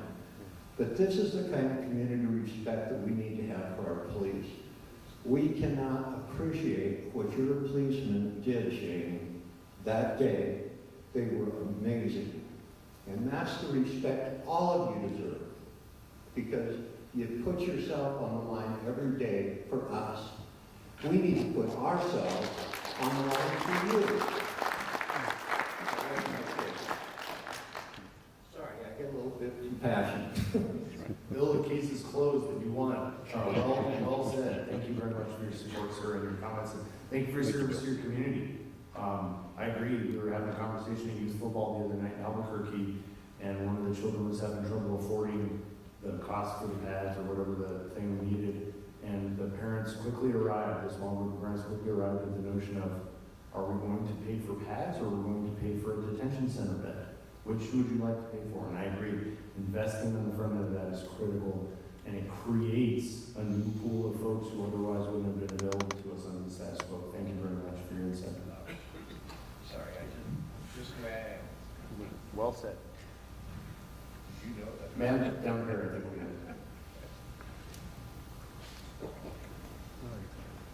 Hi, my name is Vandra Randall Shorty.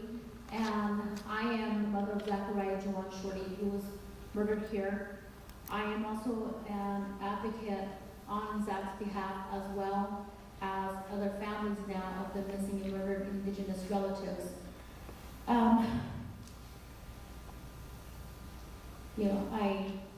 I heard you all talk about community support, about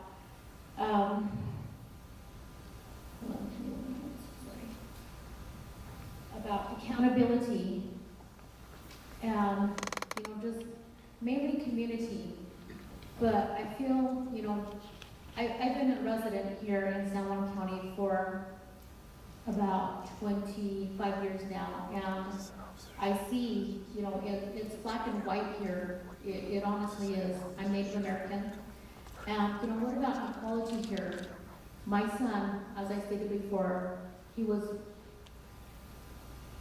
on the right path. I was dealing with drug addiction, alcoholism, mental health, suicide in my home, and I was trying to get resources and counseling, and I got them. Started out when he was a juvenile. He didn't make the right choices. So the night that he went missing from the journey in, and he was with friends, and he was in a place that he shouldn't have been. He was found 4 days later on, just right outside of Kirtland on the Navajo reservation, and he was shot to death.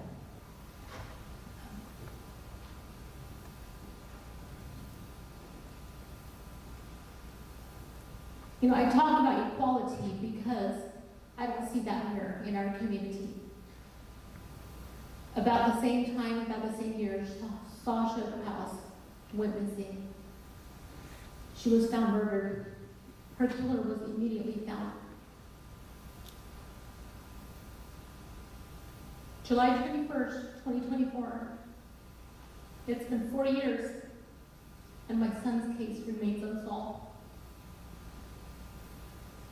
As I stated before, I'm an advocate for other families as well of the missing and murdered. Kyle Jackson, he was found murdered here locally as well.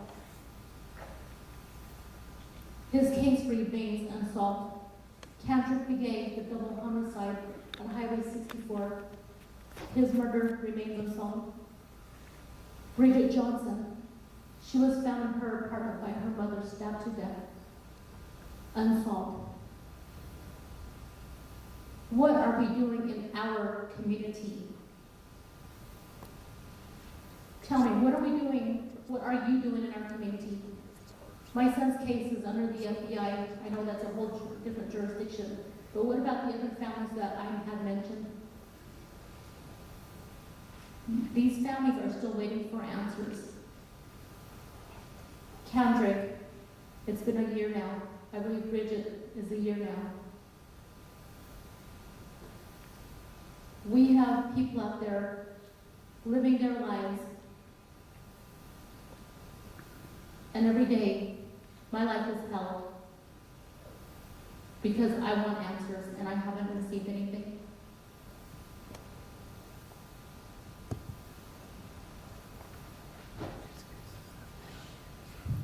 Ms. Shorty, thank you for your courage to stand up and share that information with us. I'm certain that I do not understand how difficult that is, but I am extraordinarily sorry for not only the loss of your son, but the families that you mentioned and advocate for, which I respect and appreciate. The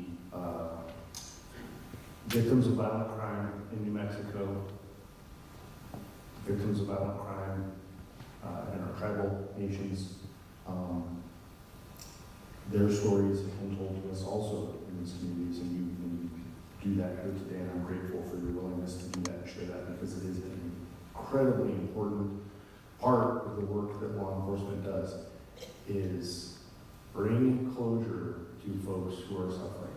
And when we haven't achieved that yet, in the cases that are mentioned, it is important for folks to not only be able to share that information so that the community can understand what's going on with your specific information, and then also so that the law enforcement professionals, the prosecutorial professionals, have the opportunity to be able to understand what the circumstances are, and whether or not anything's changed, whether there's some information. So I really am grateful for you having the courage to bring that up and share that with us today. For my colleagues that have any information about the specific instances, I know the DA kind of counseled us at the beginning about being cognizant of not spending too much detail on cases that are currently being investigated. And I think we learned a little bit about that yesterday, how important it is to hold tight as we're trying to make criminal arrests in important cases. But I will tell you that your courage to stand up in front of us and talk about that is well noted and respected by me. So thank you for doing that. Anybody want to take a shot at that? Before I turn it over to anyone else on the panel, I want to say something. First, same goes with my sincere condolences. I can't imagine what it's like to lose a child and to not have answers to that situation. I can't imagine how heartbreaking it is, and I imagine how it consumes every day in your mind. And so I didn't want to gloss over that. There's a lot of cases you mentioned specifically, and some of them sound like they're on the reservation or the FBI typically takes the lead on those investigations.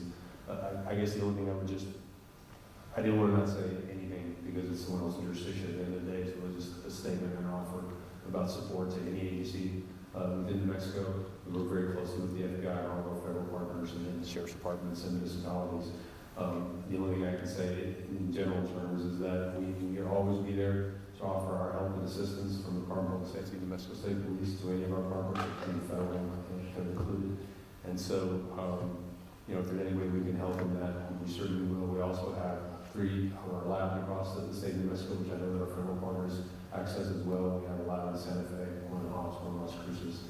And so any way that we can help bridge a gap for a service that's not being expedited, we'd be glad to do that. And so I want to give an opportunity to pass over to some of our partners, but I didn't want to just gloss over your concern about these harms. Thank you. Benji, I want to give you my condolences also on the loss of your son. We're equally as frustrated. It's difficult in law enforcement when we have investigations that run cold, when we exhaust every avenue that we have. We don't have witnesses. We have limited evidence. We don't have witnesses. We are equally as frustrated. I drive past US 64 every day, and there's not a day that goes by that I don't think of that. I look up on that hill and I just hope for a sign, a glimmer in the dirt, whatever it will be, hoping that one day somebody will step forward with some information from us, and we never lose sight of that. It's our role as law enforcement to bring families closure and justice, and bring those who caused this harm to justice and hold them accountable. That's our job. That's what we do, regardless of race, regardless of religion or anything. That's our job. That's what we're supposed to do. And we never lose sight of that. And it's difficult, and it's very frustrating on us also. We want to bring that closure and that justice to you. It's very difficult. Being a member of the Missing Indigenous Persons, we are heavily involved in that. As a matter of fact, I have Captain Burns here with me today. We just had a meeting today with the Missing and Murdered Indigenous Peoples group. And if Captain Burns, if you want to talk about a little bit about what we're doing in our partnership with them, you with that? We can go ahead and give that and give the mic to him to talk about some of our collaboration and how we are working together and helping to provide resources, not only to the folks in our community but are abroad. Go ahead, sir. So again, I'm very sorry for your loss. Our participation at the state level, we are currently awaiting our approval for our position with the Missing, Murdered, and Indigenous Persons Task Force. It's an application process, and so we're patiently awaiting approval for that.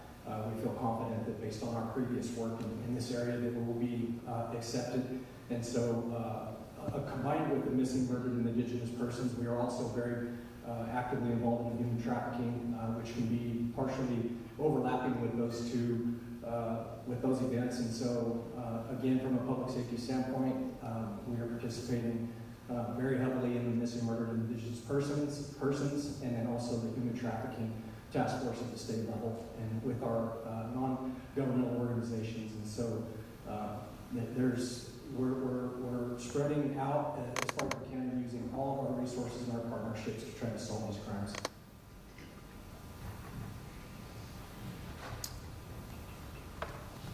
Very good. Thank you, sir. Thank you, ma'am. Who will go next? Do we have any other questions or any other comments you'd like to make?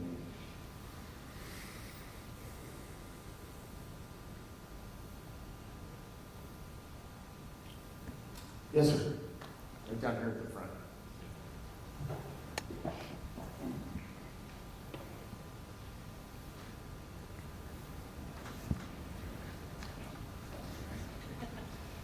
Good evening. I'm Lieutenant Christopher Rockwell. I'm the Salvation Army Commander and Spiritual Leader here in Northwest New Mexico. And one thing, and this is, I just want to plant this seed here, and I think you guys are probably already aware of it. What Farmington really needs, because I see the mental health issues every day where I'm at. And I come from a background of drug and alcohol addiction. And one of the things I think as a community, and I don't know how to get there yet, and how it's going, what it's going to look like, or whatever, but long-term care would be really, really good here. I believe God sent me to this amazing community for a reason. I love it here. I love the people here. And they've shown me the love too. Is that something for people where they can get their needs addressed, but done in a way that's very deep and comprehensive. Like we have in the Salvation Army an adult rehabilitation program. We got it in Albuquerque. I'm going to hopefully try, with Jesus' help, to get that here in Farmington. But it's long-term care can make a difference. And while not everybody is going to probably want that care, because you have people, I don't need that. You have those people. But there's a lot of people, from what I see and I talk to, they would like to have a place where we could address their needs, because one of the big needs that needs to be addressed is spiritual needs. And that doesn't get addressed. And it can all fall into place with that. And if I am blessed to be here with a program like that get started, or to partner with somebody or whatever, I'm more than willing to do so. But that's, I think, because Farmington is kind of isolated. And I think that makes the need even stronger here, because somebody who's going through what I went through, or PTSD situations or mental health, if they're able to be here, they can connect with their family and their friends, and of course their church, whatever that might be, whatever the faith might be, and to establish something that's going to provide a pathway of hope for them here in this county. And they're not having to be shipped off to Albuquerque or Denver or Phoenix. They're right here. So it's something important. Like I said, I'm not expecting you guys to have, oh, Lieutenant, I know what we're going to do. I'm not expecting that. But I just want to plant the seeds. And I know you guys are aware of these different situations and scenarios, and I appreciate the honor of being here tonight with all of you, and I appreciate everything that you all do. I back you 100%. I love all of you, and it's just something that I want to make myself available, and just so I share with you what the Lord's putting on my heart to discuss tonight. So thank you all for being here, and thank you for all of you too. You're all amazing, and yeah, just wanted to let loose with that. Thank you, Mr. Rockwell. That's excellent. And a couple of things I want to share with the community that you've kind of stimulated to the surface here, which are important, is obviously we're talking about long-term care, which cuts to kind of one of the earlier discussion points, which has to do with availability, proximity. So you're hitting those, and those are all very good, and it's really important. There's two pieces of legislation, and I'll go back to this because it's important, because some of these things, and you alluded to it, you made a really important point. Some people aren't going to want some of the care that they absolutely need. And I don't say that from a position of hubris, I say that from a position of experience and from a practical matter, is that it is difficult to get to some of those core issues that are driving folks, particularly as they relate to substance abuse disorder, mental health disorder, in 24 hours at the hospital or in a couple days in a detoxification center, particularly to the point you raised, when it's away from the other support structures that maybe are the things that that person could be living for and be aiming at. And so 2 of the bills that were introduced to be heard and debated at the special session had to do with criminal competency, which we've talked a little bit about. But the other one has to do with the revamping of what is called civil commitment. And I'm speaking now to community members, to mothers and fathers, to parents, to relatives of folks who have a person within their family who is otherwise an adult, who is struggling with one of these things and can't get help. I'm going to share with you what I learned in Carlsbad last week. This is what I learned from a citizen in Carlsbad last week. Business owner said, I took my family member to 10 different rehabs. I did self-pay, I did Medicaid pay, I did all of the things, and that person walked away from all of them. And this is an opioid addiction. And she was going to die and she was going to get worse, is what the constituent was saying. She said, I took them to Chihuahua, Mexico, where we are originally from, which is a naturalized citizen now, who was born and raised in Chihuahua, Mexico, where they committed her involuntarily for a period of 45 days. She said when she returned to me, she is cured. She's now in treatment here in New Mexico. It's outpatient.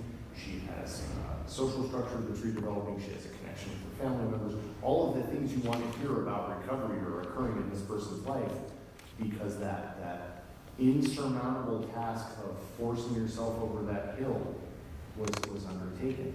And I shared that with this community because I thought it was extraordinarily meaningful that I had a citizen who we share a state with say, I had to take my relative to Mexico to get the kind of care I needed to cure them of this substance abuse disorder. And I say that because we wanted this bill debated. I don't presume to have all the answers, but I know that New Mexico can have all the answers. But we have to have the debate first, is what does that look like? And so, as an action item, Shrapple, that I think will be really, really useful and be really meaningful from my perspective, given your heart in this matter, is we've got to get the people to be willing to call Farmington home to do that work, and we have to have support towards a methodology that is different than what we are working with now, where folks are literally just going to make their own decisions under the current condition that they are experiencing, which I think everybody in this room has at least some peripheral or passing experience with, does not work. And so I really appreciate not only your comments, your willingness, your work, but you're on the ground. You are intersecting with these folks, much like many of our public service professionals in here and the medical professionals. And they're seeing and can tell you what does not work. And what does not work is the current status quo. And so we asked for some debate on this topic and some changes to these laws related to competency and civil commitment so that folks can get the treatment and the help that they so desperately need. So I think we're on the same page, and I'm really grateful for your offer and your efforts. Thank you very much, sir. Thank you, and this is like a very encouraging community, so. That is the experience I'm having, and I'm grateful for that. Thank you. Ben, could I Please. jump in on that? Lieutenant, thank you for your comments and for your willingness to speak. I'm going to have Robin from our staff follow up with you and get your contact information. I think it may be more my sister agency, the Healthcare Authority, and its Behavioral Health Services Division that will end up following up with you. But we're very interested in finding partners who want to do community-based work and try to figure out different ways that we can support them. And faith-based communities are very much a successful part of how we do this kind of work because you hit the nail on the head. You can talk about treatment, but if you talk about treatment in isolation, its chances of being successful drop way off. And so being able to wrap that in all the other things that go with a long-term relationship and support in the community, I think are really important. So we'll follow up and see if we can start a conversation. Thank you, Secretary. Okay. Yes, sir. Right up front. Councilman. Here she comes. She's coming from your right, sir.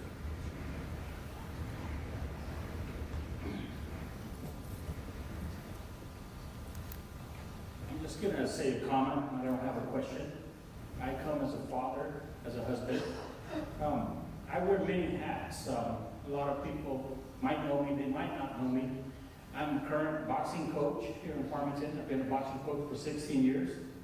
I go to the jail and the prisons across from Mexico, been doing it for 10 years. And I'm currently clean from drugs and alcohol over 10 years. I used to be an alcoholic. I used to get in a lot of trouble. But now I'm married 27 years, father of 4 daughters. And I have 3 graduates from Farmington High School. I got currently another high school student.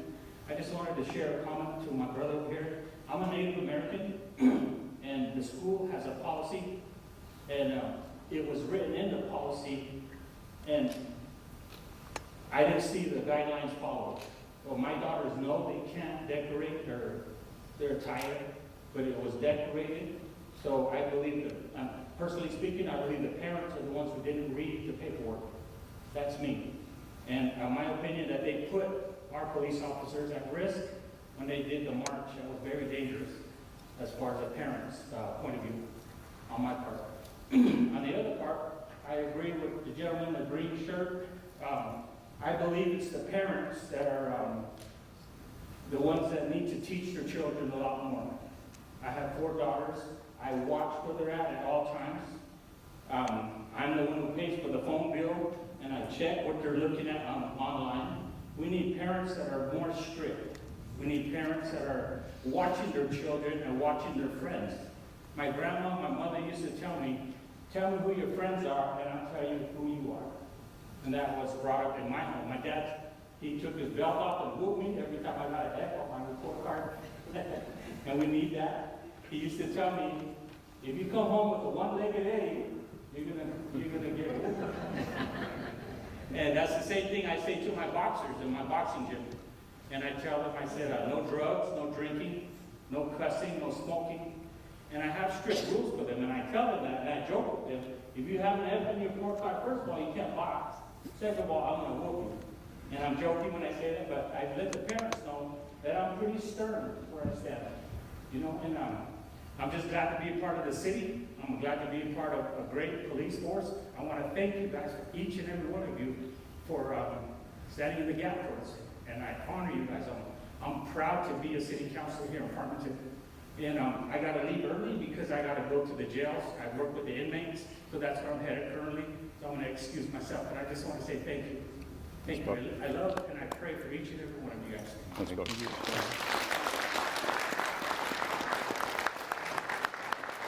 you, Mr. Mann. That's very kind, and thank you for your work.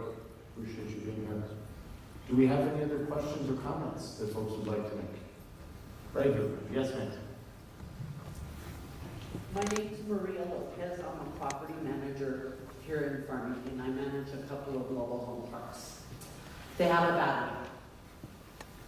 I currently manage one on Fairgrounds and another on Vine.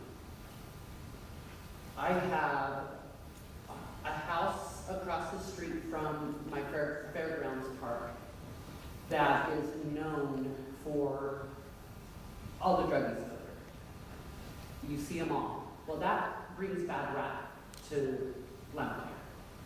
And again, Willow Winds, there's a house on the side of the hill that is known and there's drug traffic and you name it. I struggle with the catch and release. Is that ever going to go away here in New Mexico? It needs to go away. Because I see repeat offenders. I know them by face, by name, because they're in my cart, raising hell. And I learned, I look it up, I search, they have a warrant. I call Farmington PD. They're looking for it, and they get thrown in, and then they're released within 24 hours. Is it going to go away? So that's an excellent discussion, and we should actually continue on for about another hour just talking on this subject. Yeah. And you guys are speaking your wills. Yeah, but first, we have Sergeant Bobbity from the Sheriff's Office is in charge of our region unit. He's here. We'll have him get with you and let's identify those places. Very good. And we'll also have one of our district coordinators get with you, and let's figure out where those places are, and let's get them away from your residence. I mean, there's cars there that aren't registered, people are living in them. Yeah, there's stuff we can do, and so we'll get with you tonight, and we'll see what else we can do to help you there. I feel like I'm a one-man show. I really do. And I'm sorry you feel that way. Honestly, you are not. We are with you. We will help you. But I'm sorry you feel that way. As far as the pretrial release, that is definitely a subject of conversation. I understand how we got here, and it's not just New Mexico. This is a nationwide trend. We are trying to get away from just arresting people and the mass incarceration that I referred to earlier. And then we're also trying to get away from, if you're poor, you stay in jail when you get arrested because you can't afford bail, right? And so we passed the constitutional amendment as a state, but then the rules changed. And that came from the Supreme Court. And that's one of the problems for the governor's office. That's one of the problems for our legislatures, is the Supreme Court set the rules and they changed really what we thought we were voting on. We thought that we would keep the most violent people in jail and that they would release some of the lower level offenders, and we would be a little more just than just keeping the poor people in jail. And so that's where it started, and then it morphed, and now we're just in a mess. Now we're really not keeping almost anybody in jail. I agree. So we had a case in July here in Farmington where somebody was arrested for stabbing, which is pretty serious. You stab somebody. They were released, and within a week they stabbed 2 other people, one of them nearly to death. So the cost of the pretrial release program is how many people are badly injured or killed as a result of that, because we're not making good decisions about who we want to hold in jail and who we don't. Now, I was at one of the public town halls that the media in Albuquerque was holding, and one of the legislators basically said it's the judge's fault and it's the police's fault. The police are not doing a good enough job of arresting people, and the judges are making poor decisions on holding them. And honestly, I was very unhappy, because I view that as nothing more than leadership abandonment.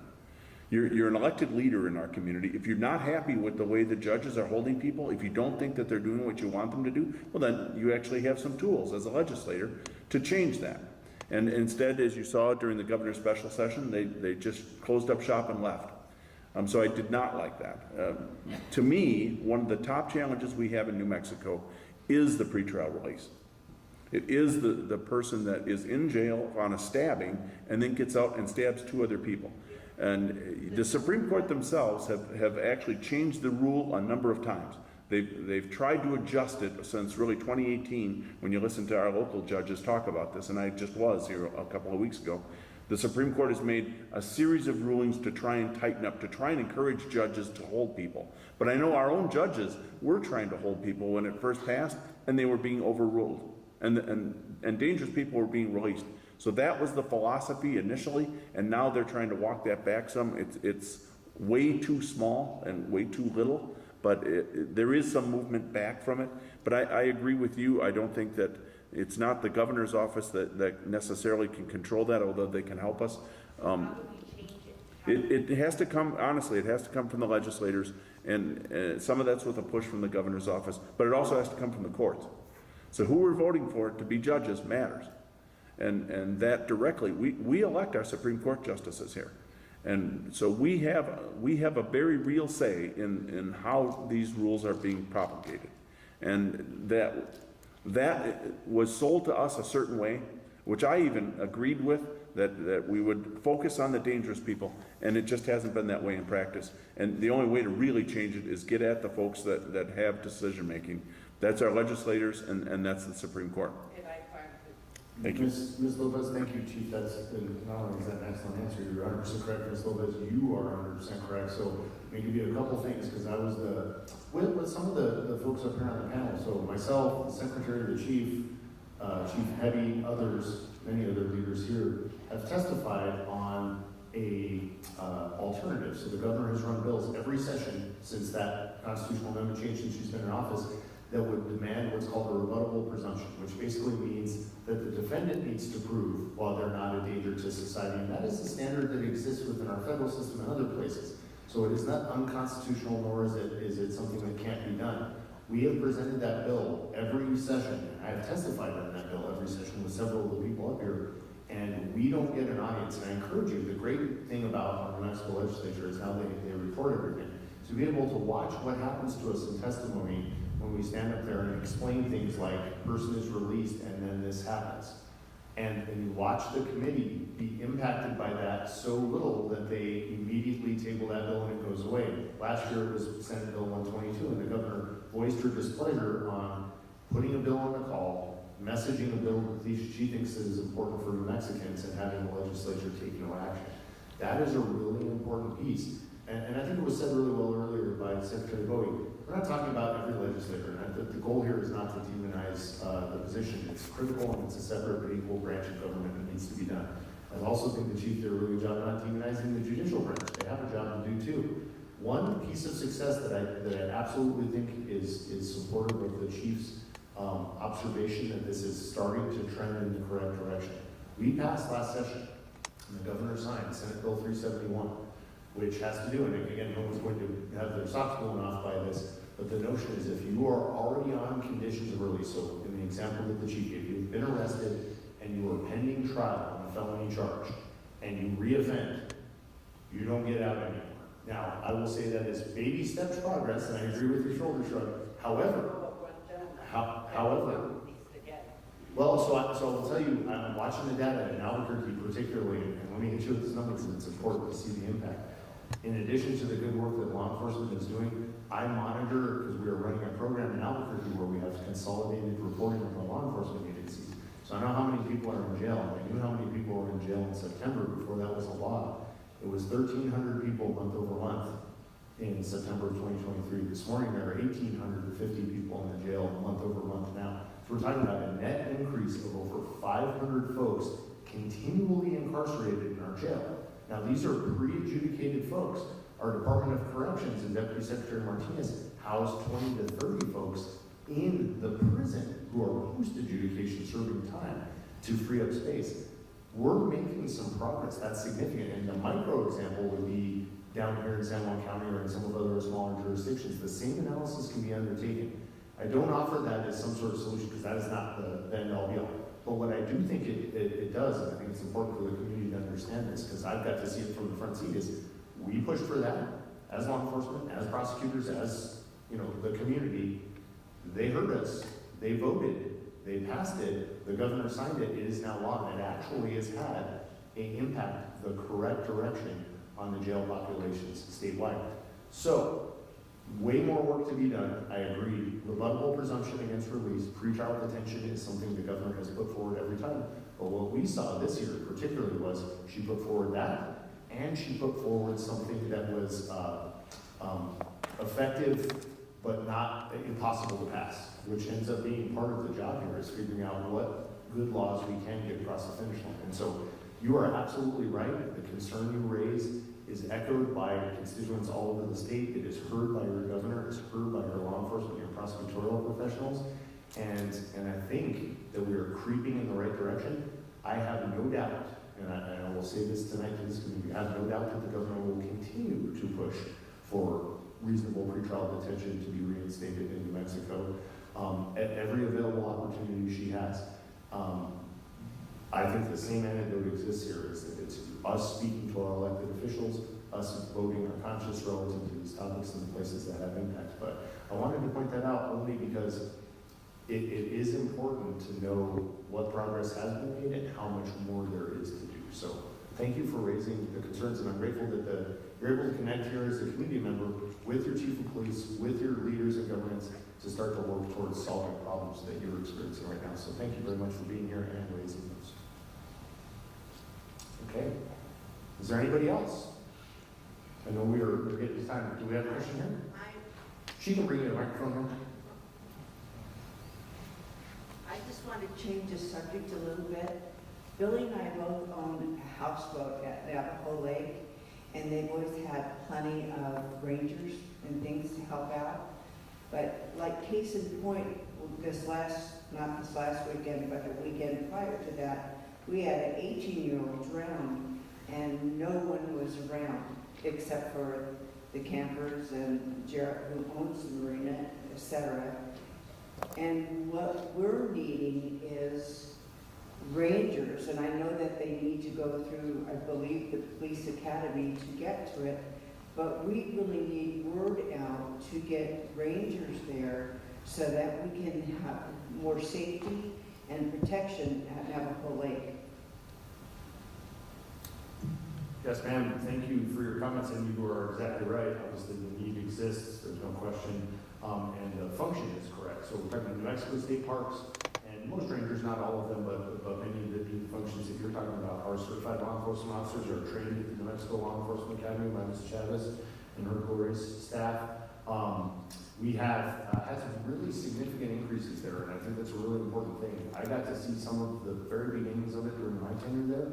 So the New Mexico legislature signed, the governor was able to authorize or sign a parity package. So a lot of our state executive branch law enforcement folks were not handled the same way that men and women who serve either in the state police or almost every municipal or county law enforcement agency. It was a function of antiquated rules within our state personnel office.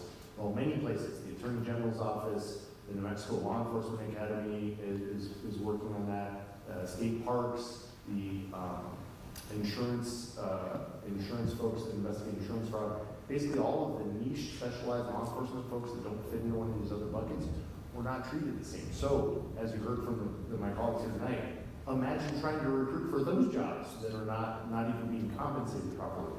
That has changed.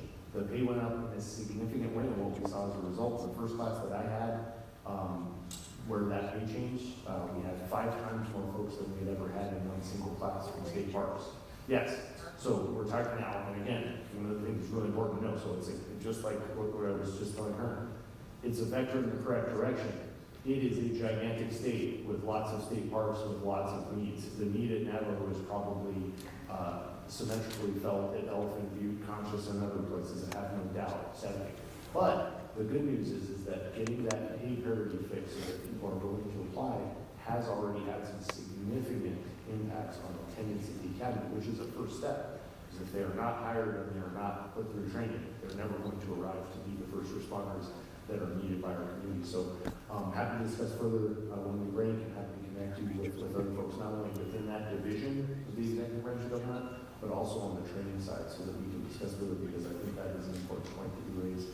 And thank you again for bringing that up. I'd like to make a comment on that also, with the unfortunate circumstance that happened. I believe it was July 27th when that young man drowned. It was equally frustrating with some of the changes that were happening at the Navajo Park area that we've seen over the last couple of years. Some of it was the way they redistricted some of their priorities over there and what they cover. So the New Mexico State Parks responsibilities is surface water and the campgrounds.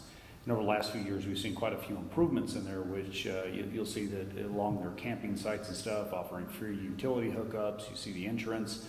The phenomenal job the marina owner's done is expanding and making that more family friendly. What that does is attract more visitors. There are 7 New Mexico park rangers supposed to be assigned to that area, and right now we only have 2. So they are facing the same issues we are in shortages of manpower. And as Mr. Baker talked about, luckily those changes had been made in state law. Because those park rangers that would go there that were certified law enforcement officers and being far underpaid, they would quickly leave to other law enforcement agencies for higher pay. Just to give you a little bit of foundation on that. What I've got my agency doing right now is getting together a meeting with New Mexico State Parks. State Police will be visiting with, along with our Emergency Operations Center and of course our office, and develop a plan in these shortcomings of the holiday weekends and other times where we see a higher population out there, what we can do, whether it's New Mexico State Parks being able to direct some resources up here for those times, and really come up with a better plan of how we're going to respond to these type of incidents. It's very important to us. It's very important to Commissioner Fortner. She brought up the topic to the governor's office also. So that is our hope moving forward, and we'll have that meeting, I'm hoping, in the next month or so. Right. Thank you. Yes, ma'am. Okay. Yes, sir.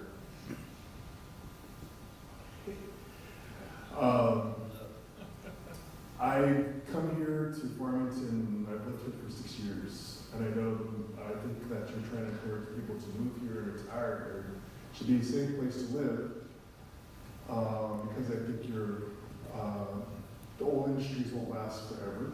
So hopefully diversify trends, tourism. And quality of life is important for retirees that want to live in a safe neighborhood where their houses are not broken into and their grandkids can ride their bikes when they visit grandma and grandpa. And, well, I guess I lived kind of a privileged life because my mom was worked with personnel with the Alamo Nation Police Department. And a few bad apples can give a wrong, bad impression for the whole department. And some of the things discussed over the dinner table that her and my dad talked about, some of them, you guys really go through some hard times, a lot of stress, and I don't know how your spouses deal with that, but I had a lot of sympathy for the police, for the people in uniform. I am an Army, former Army officer. I served 12 years, and so when they would pull my mom over, or they would put me over, my mom would say, "Hey, I'm so-and-so, I remember you from personnel." We do cross commissions, and we talk to some of your colleagues up in Santa Fe. And so I lived kind of a privileged life, but then they retired, and I moved here, and I was pulled over like 6 times. It's really odd, my life, being pulled over 6 times by the Farmington Police Department. And so I started posting on social media. My friends were saying, blah, blah. And so that was my life here with the 6 years in Farmington. Where am I going with this? So that was my thing with the police department. My life as my mom is a civilian working with the police for over 25 years, being a vet, and just wanted to share my experience with that as a citizen in Farmington. I was hoping for a little bit more engagement with the community in San Juan County. I thought there would be like 40, 50 people, civilians, citizens here. But I wanted to really plan that. I was hoping for that, big engagement. So that's all I wanted to just leave my comment.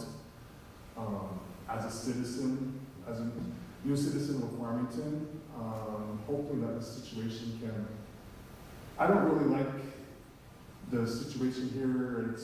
Well, I do like the situation here. I was placed here by the Episcopal Church. And so the history with what I was coming into, I read about before I came here. But I would just like, I've written about the speeding on the streets that I'm really tired of. Like my parents retired here, and there's,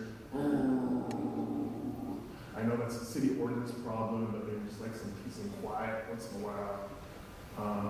It just seems like pandemonium on Saturdays, but we're all doing our best with limited resources, and we're doing our best. And I really want to give kudos out to the state police because they're always professional, they're always there, and then the Juvenile County Police Sheriff Department's always there because they have a couple arbitraries in Orfano, even though they take a long time to come out to a rural community, but they're going to be there. And the Navajo Nation has less police departments for the whole Navajo Nation, and they're doing their best. So I guess you guys are doing your best. Thank you. Thank you, sir. Thank you for your service. Do we have any other questions or comments? I think does that sound like thunder to everybody else? I think it does. That's a significant difference when we walk in here, when you melt from your car to the door. Are there any other questions or comments in the community? Anybody who's here like to speak up? All right. Well, I am going to thank this Farmington and San Juan community for their willingness to come. I'm going to give you one advisement. One of my colleagues let me know that I should give folks, not just who are physically here, but also folks that are streaming us online.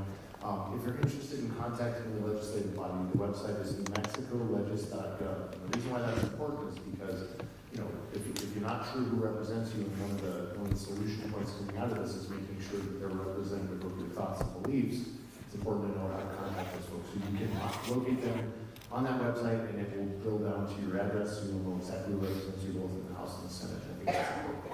And then also knowing for certain that you are able to contact the New Mexico Office of the Governor, the New Mexico Department of Public Safety, the agencies that are represented up here. I want to thank each of these folks for their willingness to participate in this panel discussion, to engage with this community, and to bring their expertise to bear here.